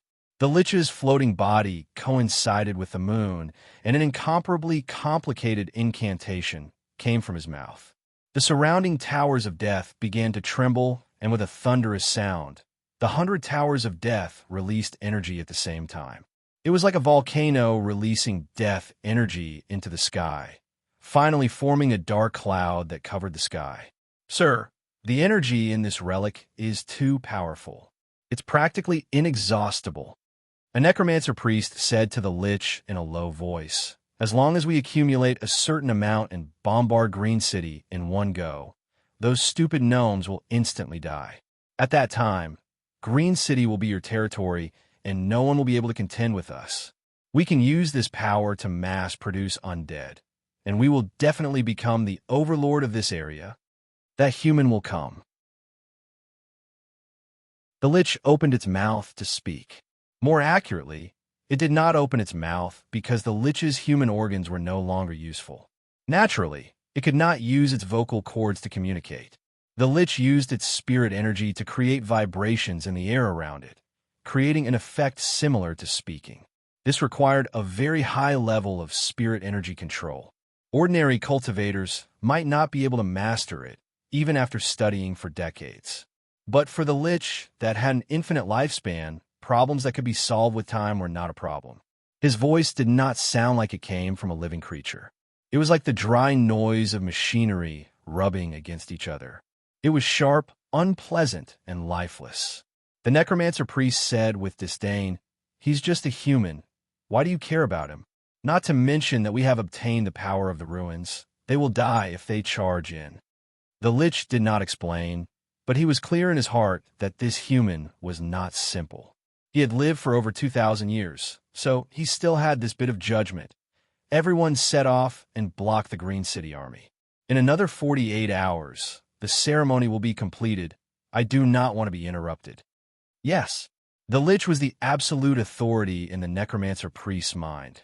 Therefore, no one would resist or question the Lich's orders. At dawn, on the central plains of Green City, 100,000 soldiers had already gathered. The gnome Great Elder and Green City High Priest Clark, the demonic god priest Dolores, the Minotaur Arnold, the shaman priest Luz, and several local chiefs had all gathered. Because of the urgency of the situation, there were no more troops gathered. This world did not care about quantity, but quality. If the Central Forest of Chaos army was dragged to southern Xia, the battle strength of 100,000 people was enough to destroy the Southern Summer Imperial Region's army. "We are already prepared," we asked the high priest to command. The atmosphere was very heavy. Everyone had already realized that the outcome of this battle was not just related to a single city, it would also affect several hundred miles of the forest, even affecting the lives and deaths of their clansmen. Chu Tian was an outsider after all, so he did not understand the terrain of the forest or the troops. Therefore, Clark had to command this battle. Clark looked left and right with knitted brows. "Where's the acting city lord? Why isn't he here yet?" He's here. As soon as his voice fell, Chu Tian brought 18 silent figures over. "I found helpers and accidentally came late. I'm truly sorry." Everyone was a bit stunned. Wasn't this brat alone? Where did these 18 fellows come from? Although they had never seen these 18 people before, when they stood beside Chu Tian, there was a strong mountain-like pressure.